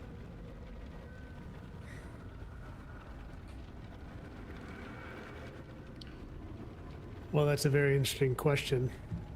Our understanding, and Jasper's being as diplomatic as he can possibly be, maybe remembering some of the words that when he was watching nobles arrive at using his memory trigger, nobles arriving at the library where he used to work and guard, how they would bandy words and be as careful as they could with that, and saying enough without saying anything at all. Jasper will say, to be fair, Aelor Varn is an advisor to the Council of Jarls and Jarl Skona and the king directly. So while we work on behalf of Aelor Varn, it is definitely through you and the rest of the council and the king. So any guidance and authority we receive from them. On the other hand, Aelor Varn does provide us a direction in which to go. Without his guidance, we would have no direction or clues to search for these relics or these artifacts. So he's useful. One could argue to some degree then, to be under his employ is, especially as you find yourself in my region, in my city, in my walls, at my table, you might also find yourself under my own employ. Is that fair to say? When it comes to the Soul Forged, I believe we would agree. And let's say you all find yourselves successful in your journey. You gather all the pieces. How many artifacts are there total that you said? We did not say because we do not know. Of course. But once that time comes, you are able to locate, and then it falls to one to command such a force. Do you truly trust Aelor to make the right decision in handing that over, even to our own king? Jarl Skona, I would say it is not for us in the employ of the king and the council and Aelor Varn to stand between Aelor Varn and the council. Whatever he decides is his own agency. We are just the left and right hand, not the head. Yes, that is fair enough, though one could argue that there is one allegiance that stands above all. For both commoner, noble, all the way to the very peaks of the ruling class. And that is, of course, allegiance to one's land, to one's countrymen. Surely you would agree with that, yes? And with that, I would wonder, what would you do if you found yourself unsure that the one you were following truly held those same allegiances? You all do, of course, know why Aelor has taken his oath of passiveness. Yes? We've read his autobiography, although I fear that it is a message for the public and not the real reason. Maybe you could enlighten us? Yes, to be fair, with one of such renown to provide anything other than fluff to the common folks can surely be incendiary. So, my understanding, I can't read his life myself. I hear more than enough on the council. See, Aelor is once a rather different man in his youth. A very ambitious man. At that time, he was not afraid to call upon some of those more destructive threats, as it were. They say that He even rose up at one point against his own Jarl, led a force to try to take the land himself.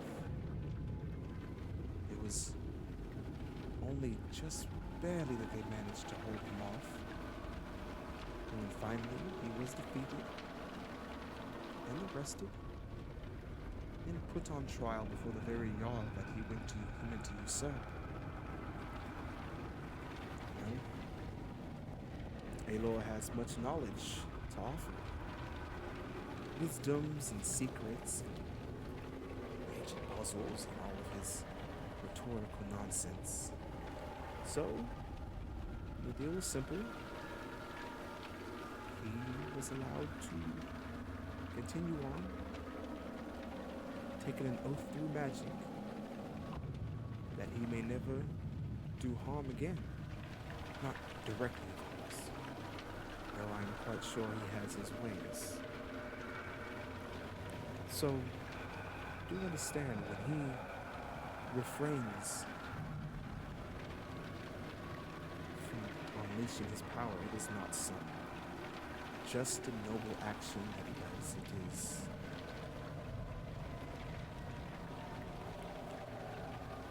simply his way of staying alive, continuing on. And what does he do? He finds well-meaning adventurers such as yourself in a group to do the things he cannot. But while many of these stories have been muddied and whittled down over the ages, so that many of the lords now simply hold his word as truth, with great trust in the old wizard. I cannot help but wonder what exactly he would do should he ever have such power in his hands again.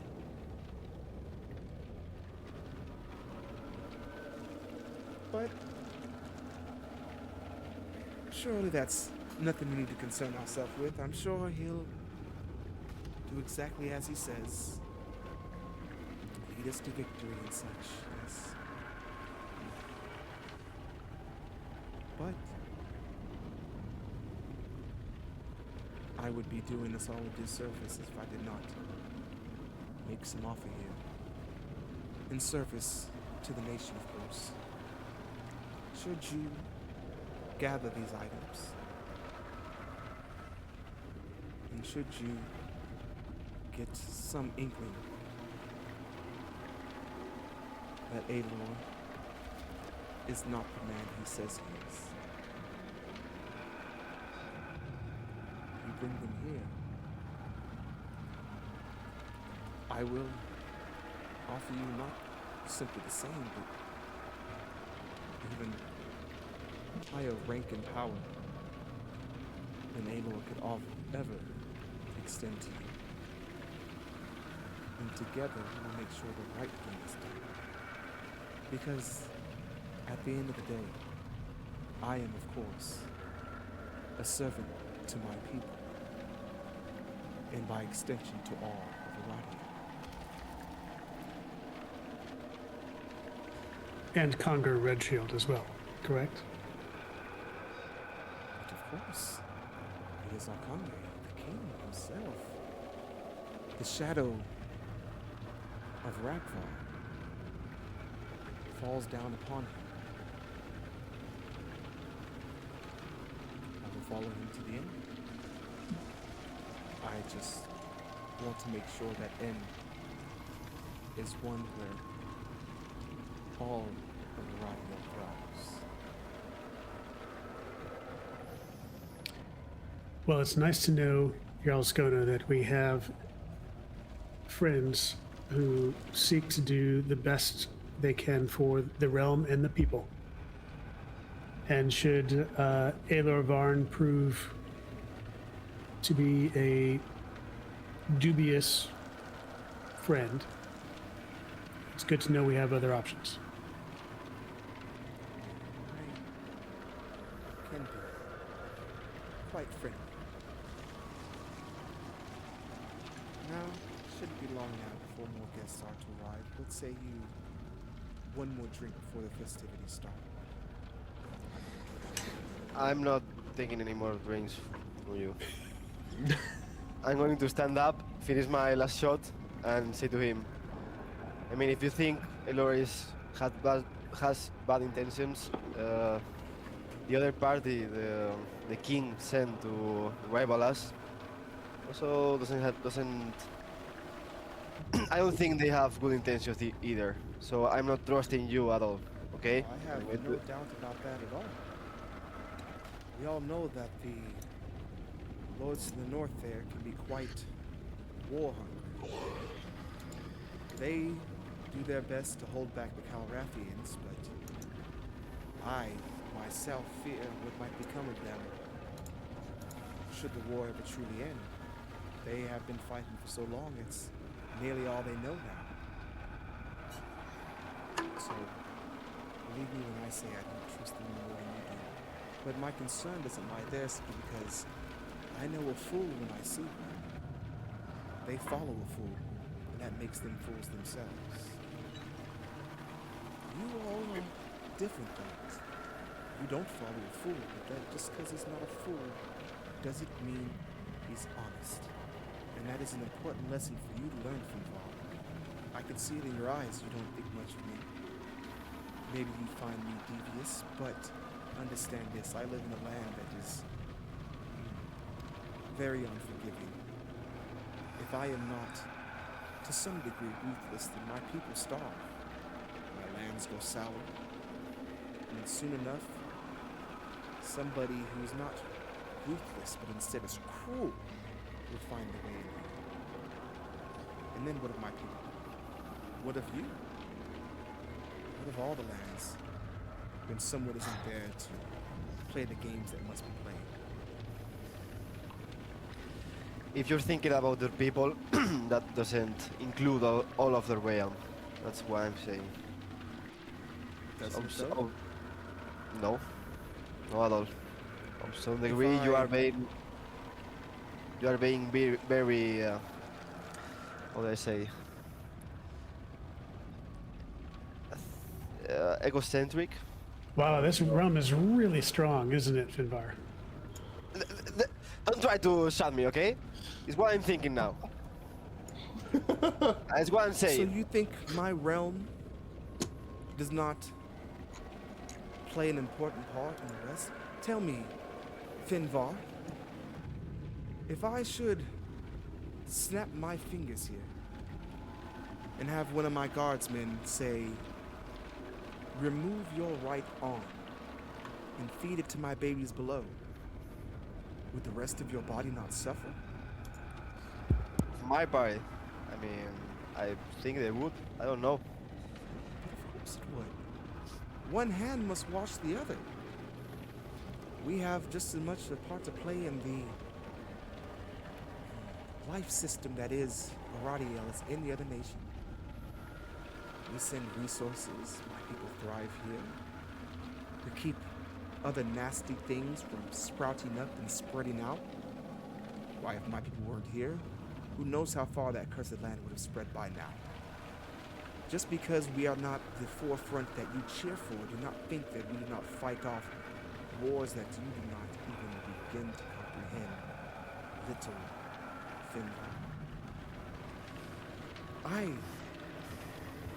do not ask for your worship, your praise, any of the things that those to the north and even Aelor himself might crave from you. But here, in my region, in my city, in my walls, at my table, Finbar, what I will demand from you is the respect that my position demands. Are we clear, little Finvar?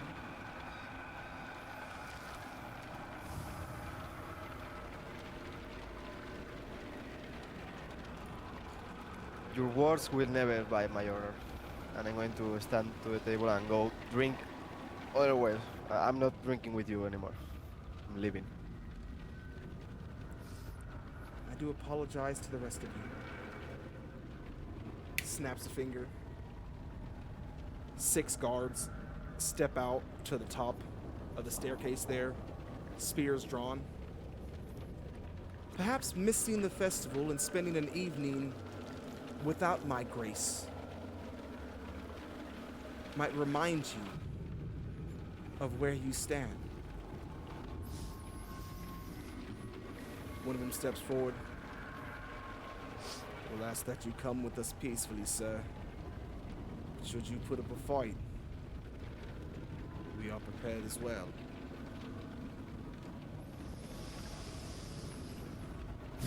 I'm going to look at Jasper. I'm going to say, well, looks like I'm going to pass the night in the in the dungeon. Okay. Okay. I surrender. Don't worry. With that, they walk over. 2 of them on either side of you. One steps forward with a set of shackles. It clamps around your arms there. They lead him back up the stairs, out the large doorways that close behind him. Well, now that that unfortunate ugliness is over, I do hope that there are no hard feelings between us. I only wish to let you all know you did have options on the table. Quite disappointed that your friend doesn't seem to see beyond his nose.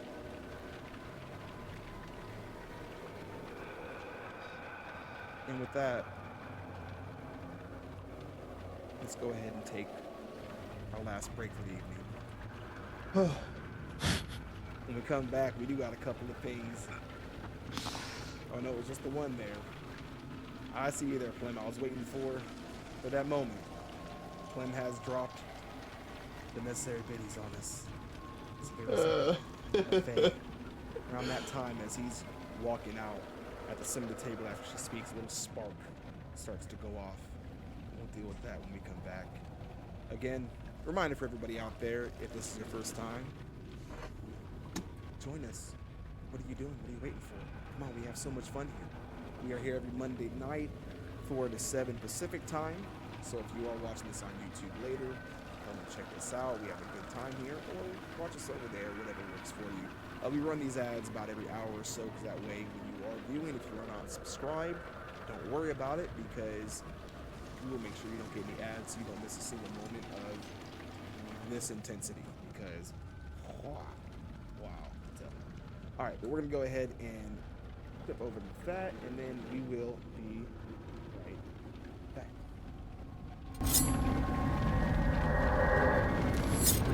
Nice. Bringing it all back here. So, with that, Oh no. as Torrin was being, as Finvar was being taken away there, and a couple of other servants step down and start placing some of the plates and silverware and everything like that, steak knives off on the table, and then step away. At the center of the table, a little spark flares up, bursting out soon enough. At this point, rather familiar. A little silver fey creature appears, ready to go. As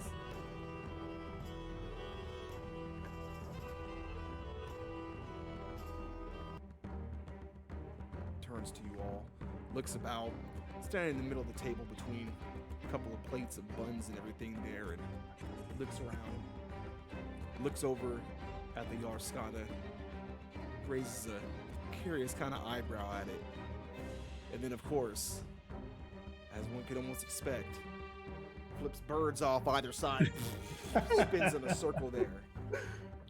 Go ahead and reset this, and everybody, give me initiative. Now, I almost don't want to ask, but since we're in these clothes, we don't have our normal armor on, do we?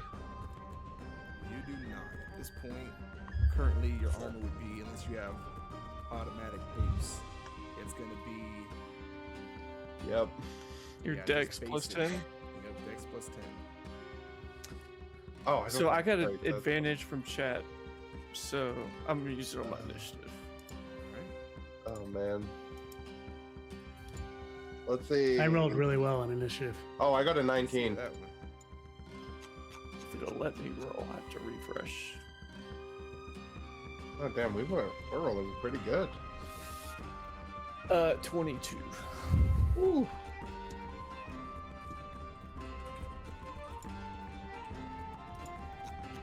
Am I above anybody?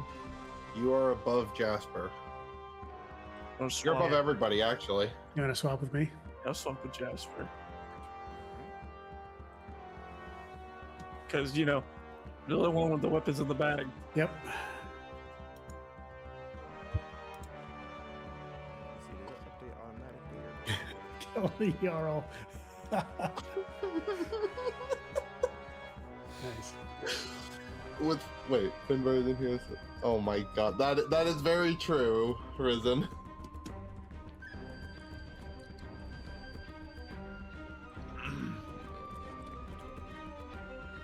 All right. So first up, Jasper. So I am going to quick look over at Torin and say, Torin, and I throw him the bag of holding as my free object interaction, and I'll upcast a spell. I'm gonna upcast Witch Bolt to 2nd level, and I'm gonna make a to-hit roll here. I'm gonna use a luck point just in case. I'm glad I did. 22 to hit, because that would have been That'll hit. awful. All right, so this is the first 3. We'll see what that is on roll 20 here. 14 points of damage. All right. So the witch bolt, the energy there arcs across the table, burning a plate of buns there before reaching and connecting with a little floating silver fade. It lights him up. You can actually see little silver X-ray bones for a second there. My apologies. Since I upcasted to 2nd level, it's an additional, so it's 23 points of damage. My mistake. It's 3d12, not 2d12. So 23 lightning damage. Yeah, And we are fly connected. him Outright. You can see at this point his hair looks like little bits of wire just standing straight up on end. Anything else? I'm gonna, despite our comrade Finvar being escorted away, try to make, and I'm fully support him in my own head, but try to make up some good graces, and I'll take a half step protectively in front of the Jarl Skona. Right. And that's it. Adjusting around the table there, and she kind of scoots back in her chair a little bit and lets out a little gasp. You can even see her cheeks red up a little bit. And That concludes my turn. with the attack there, it is going to take a reaction and shoot its silvery webs there across the table. Everybody kind of bunched in on the other one to make it's going to be a dexterity save.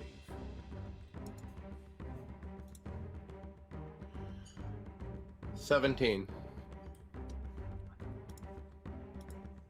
19. 18. We're rolling really well. Yeah, no, rolling good today. Come on, Torin. Torin backflips out of his 18. chair. Oh, 18.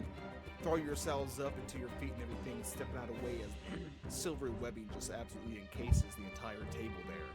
And it lets out a little chuckle at the whole table messed up with it. And Torin, your turn. I was going to reach in the bag, but then thought for a second we're not even supposed to even have them in here. So I retract that. I'm gonna find a knife on the table. Alright, pulling up one of the steak knives there, essentially a dagger. Yeah. Functionally. And I'm running up. I'm a bonus action Hunter's Mark. and run up to the ferry. If I'm not rude. All right. So the Blinded. ferry itself is sitting in the middle of that silver webbing there. So entering that zone, you're gonna have to make another deck save. You good with that? Yeah, sure. All right. So give me another deck save. Oh, here we go. I gotta refresh the page.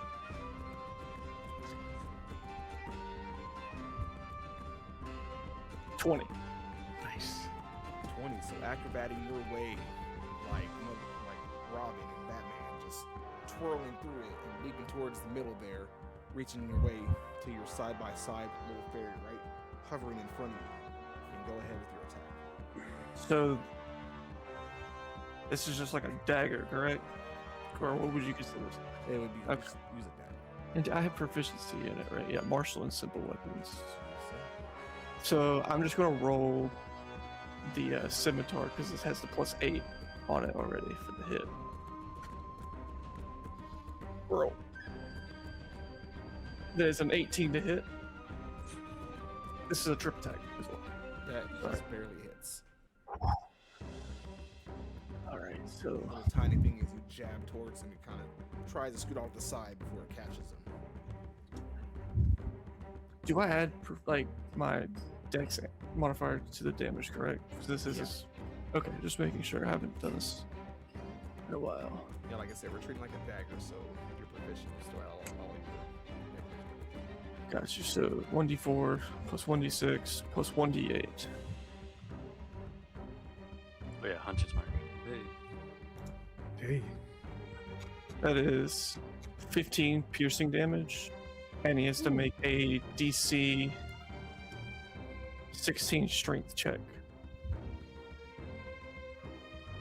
rolled high enough, but he is a tiny little fella, so with that modifier, comes in with a 13. So he is considered pro. I'm gonna swing again with advantage. As that first stab, he kind of drops midair. He's doing this whole dramatic.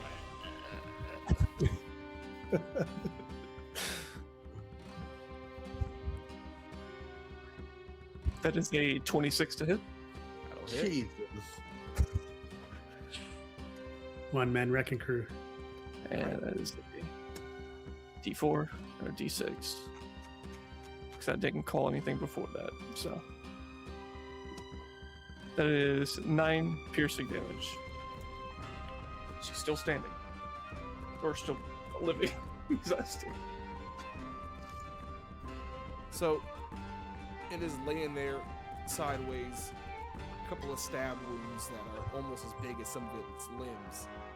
Laying there at this point, halfway balancing on some of the little silver webbing that's still on the table there, and holding on for. It is still up there, just barely. Okay. Seems to be No, no, begging for its life. Is that it? Yeah. All right, Ira, you're up. As you make any movement, it looks over towards you, and you can see little silver tears balling up in its eyes. I pity you. I would like to cast Guiding Bolt. All right. Don't pity it enough. Nope. Tis a shame. Tis just a shame. That is a 14. To hit. 14 does not hit. He's So with prone. that, as a little ball of energy twirls over, Oh. it kind of rolls back and falls one little thread layer down from its webbing there as it zooms past it, fries a separate bowl of little boiled potatoes sitting over there on the table. Oh, Finbar would have loved those. Damn it.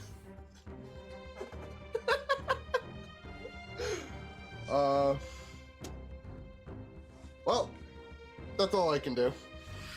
Ragnar, you're up. How haggard does this little fairy look? Pretty bad. It looks to be barely moving. Okay, cool. Then I'm gonna have Demon fly over and land on it. And I'm gonna cast Chill Touch through Demon. It's an attack roll, right? Yeah, it is an attack roll. And it's touch, so wouldn't he have advantage on that? Because he's prone? Oh, is he still prone, considered? All things considered, I'll go for that. That makes sense. So yes, go ahead with advantage.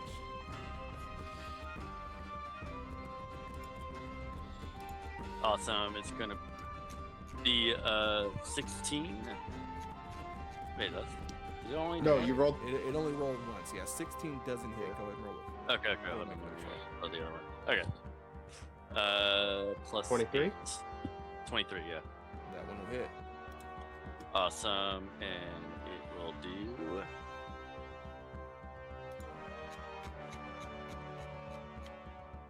16 necrotic damage.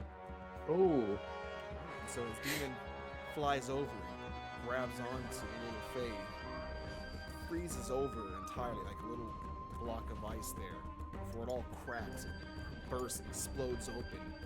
Coins spread across the table there. Total of 3,800 silver.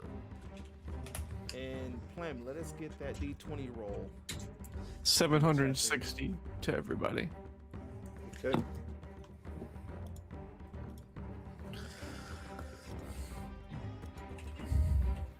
$760 silver.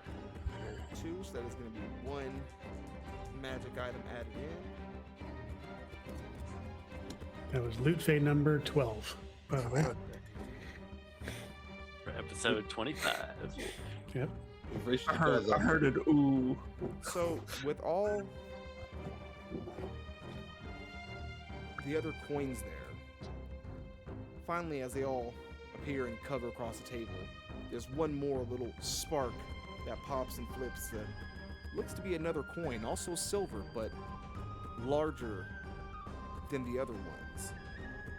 Looks to be 2 to 3 times thicker than any of the other coins. And this one, while the other are very simple stamps on them, this one looks to have stamped into it, or maybe even forged and then folded, a spiraling feather around the edge. I'm gonna try to sleight of hand it so the Jarl and nobody sees it. I won't try to hide it from the party, just I don't want anybody else to see it. Alright, give me sleight of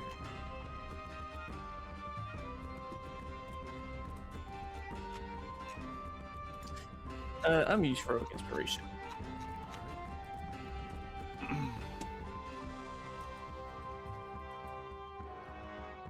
15.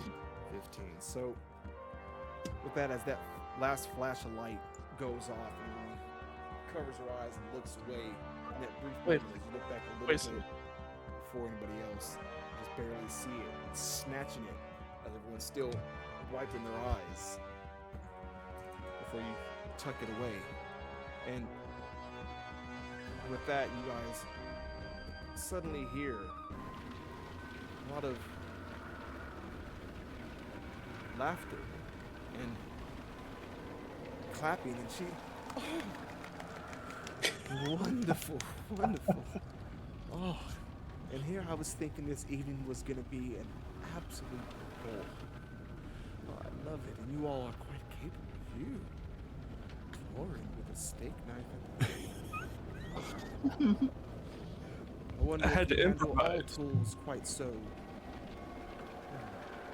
epically. Yes. Now, I don't know about you all, but that certainly worked up my appetite. Snaps her fingers. Somebody, a couple of them walk down. They actually lift the table up and walk off a bit before other people walk up, holding the table, a new one, and set it down. Already, plates all set around it. You see on there are thick slabs of gator meat, potatoes, vegetables, an absolute smorgasbord going on there. All the ale you can drink, shots going around, music starts to play. Everybody is just partying all through the evening there. At one point, she gets up and walks away to go and speak with some of the other guests there, giving you all a moment to yourselves at the table. I will, because Finvar is sadly in a dungeon. Not with us. I will get myself a plate and also one for Finvar to save for later, because I know how much he likes me. So Would you like to throw that in the bag of holding? yes, yeah. All right. Keep it fresh. I slyly open it up so you can slide it in.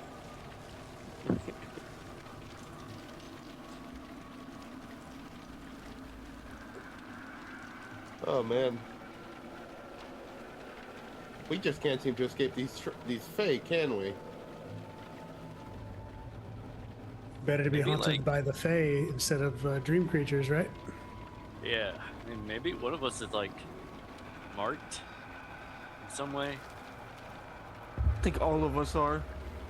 Well, I think at this point it can't be Finvar. Is it me? I'm the only one that's fought one alone, aren't I? Yeah, maybe it's you. Yeah. I mean, do you Oh, no. have a connection with the Fae, maybe? Not that I'm aware of. One day we need to go figure out where these things are coming from We really And kill them all. and just kill every single one of them. And yeah, Every next time person we see one- the Feywilds. Next time we see one of those portals open, one of us needs to Misty step in or something if we have it. oh, oh, I've already been to one plane.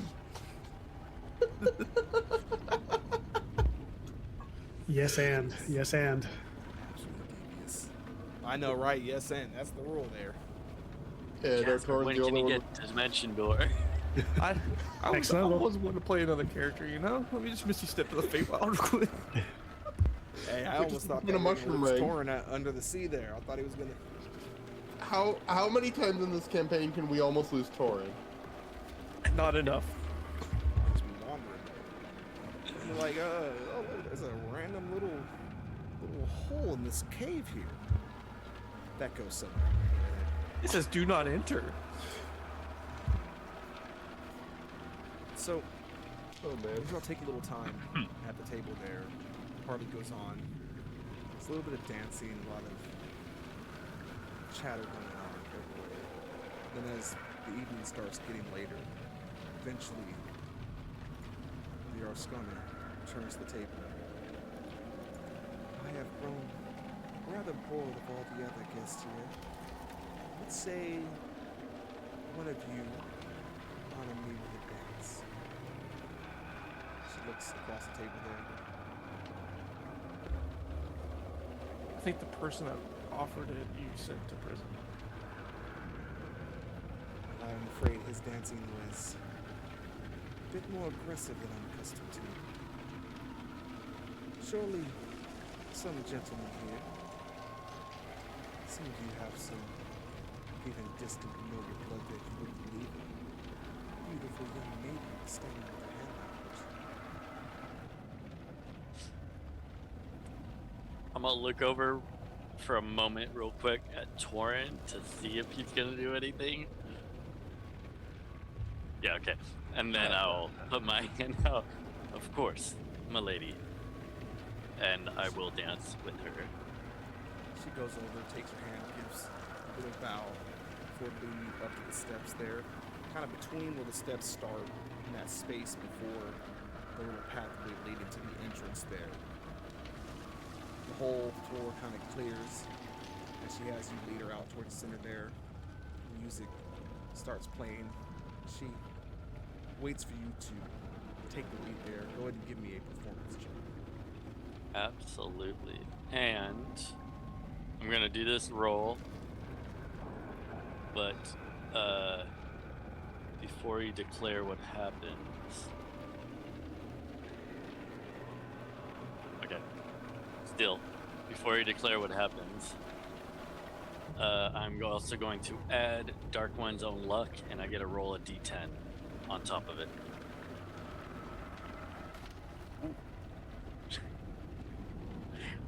So it'll be a 32. Dancing in the sheets. Good lord. So, with that, as she steps that way, and you give absolutely perfect little flare there as you go stand out, do your own little spin, and then extend your arm to her. And she, eyebrows raised, steps forward, takes your hand. Two of you begin a very rhythmic dance.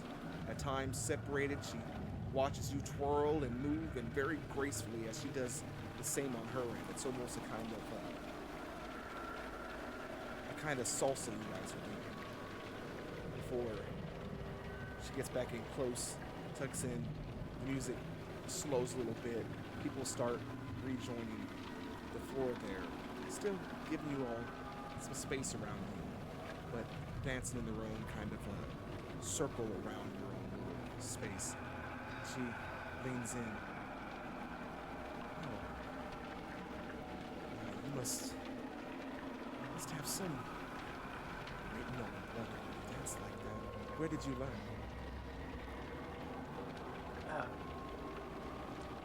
The past side, rather than forget, to be perfectly honest. Mysterious. Dances, he fights, he's got secrets. If I didn't know any better, I'd think you were after my own heart. She grabs on, tucks in a little bit closer to you, kind of, almost shockingly pulls you closer. Now, tell me, what is a man with secrets worth clearly running from? What role do you play in this? What do you get out of this quest you find yourself on? I get the feeling you're chasing something, or maybe just running from something else. Either way, it drives you. It's a little bit of both, to be honest. But like every great person, absolute power. You are after my heart, aren't you? Oh, She kind of halfway takes the lead, still having you lead, but kind of driving you a little bit into dipping her. She leans back up, curls back in, which just makes me wonder, what do you do with absolute power? Or at least more than what you have now, which from feeling it is quite immense.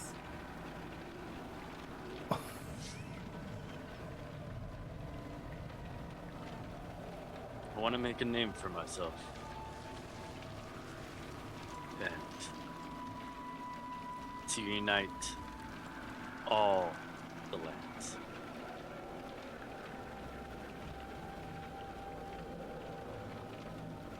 How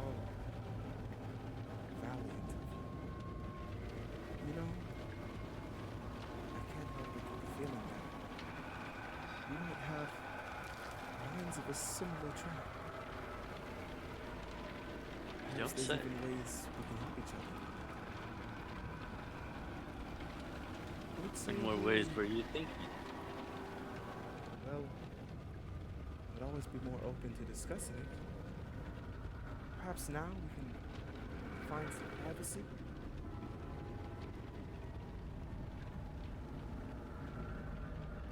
I'll follow your lead.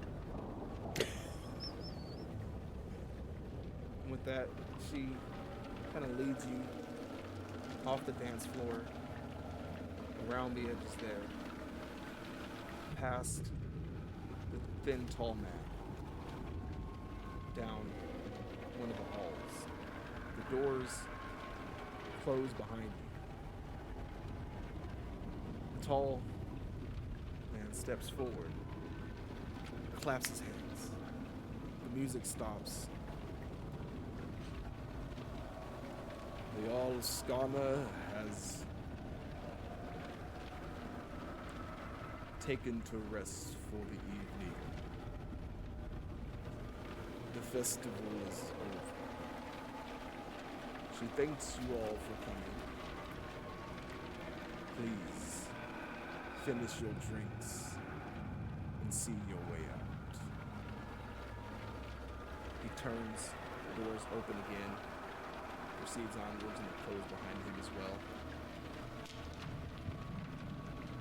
And with that, as everyone starts making their way out there, flip back a little bit. Finvar, after they have led you out of the building, taking you to the northern end of town. It's a platform set up there, slightly above the rest of it. Bars built around it, a large square cage, except for the roof above it, open to the elements. Inside of it, they lead you in there and bring you to the very center of it, where a stockade is built into the ground. They open it up. In you go, sir. Sure, mate. And I'm going to need without Lean hesitation. forward, arms and neck secure. Bring the stockade down, lock it, then reach forward and pull the customary bell off of your face. Kind of, as soon as they do, you take a deep breath there, kind of air stinging the back of your throat a little bit. One of them leans down, so you know you are the folks who got the ritual done, so I am very sorry to do this, but I gotta follow orders here, but... I cannot breathe. Please, just help me, man. I help this town, okay? It was a misunderstanding with the Jarl. He looks around a little bit there. And he takes the veil back. Oh, He doesn't place it over your head, but he kind of halfway ties it off to where it's just over your face, so as long as your head is hanging there, it's not clearly visible. Ties it off to the back there underneath your hair. Just keep it between you and me. And he turns. They walk out, turn back, and you can hear behind you of the gel lock. You can hear off in the distance as the music and the party starts to pick up. And that's where we'll put it for tonight. Look, guys, why do we have to split the party? 3 different ways. I mean, it's good. I can still talk like with the veil on, right? Yeah, it's not gagging you. It's just kind of like, you know, like a bandana over your face or whatever. My plan is setting up. Oh, man. Well, that is where we're going to call it for the night. Hope everybody had a good time. Glad we got the audio stuff fixed. So if you did make it through that first third, we appreciate it so much. I do my everything. I've been going crazy with those audio issues for like 4 days now. My computer's been doing that, but it's fixed. We're good, so no issue. If you get past that section, thank you so much for sticking around. If you had a good time, follow, share. Let's get more people in here. You know, the more the merrier, and the more chaos that the viewers can spread throughout our little campaign here. But we'll be back next week with session 26, and we will see you all later. Have a good night. I don't know what it was, but I'll find out later. Peace out. Happy holidays. Happy holidays. Happy holidays, everybody. Happy holidays. Hey, and just to, we did confirm. It seems like, and we got to check with Ragnar, but it seems we will be still here for the holidays. We don't currently have any plans of skipping any sessions. So unless something comes up, anybody has family plans or whatever, we prioritize that over everybody. Like we mentioned, if one person or something, if even one of you gets plans, then we're not going to continue the campaign until that way nobody feels like they have to try to be here. If you have something planned, be with your family, you know, enjoy the good times and everything. And then if we have a couple who can and one or a few that can't, then maybe we'll do like a little holiday one-shot, which I'm horrible at one-shots, to tell you the truth, because my brain goes too big with every fucking thing. But Makes it $2,000. $2,000. Sometimes, like I'd be like, how do you make anything just work in one session? Like one session? Like we could spend one session in the tavern. What are we talking about? Anyways, all right, I'm rambling, y'all. My brain is going. But thank everybody so much for coming out. Have a good night, and we will catch you all next time. Peace. Have a good one.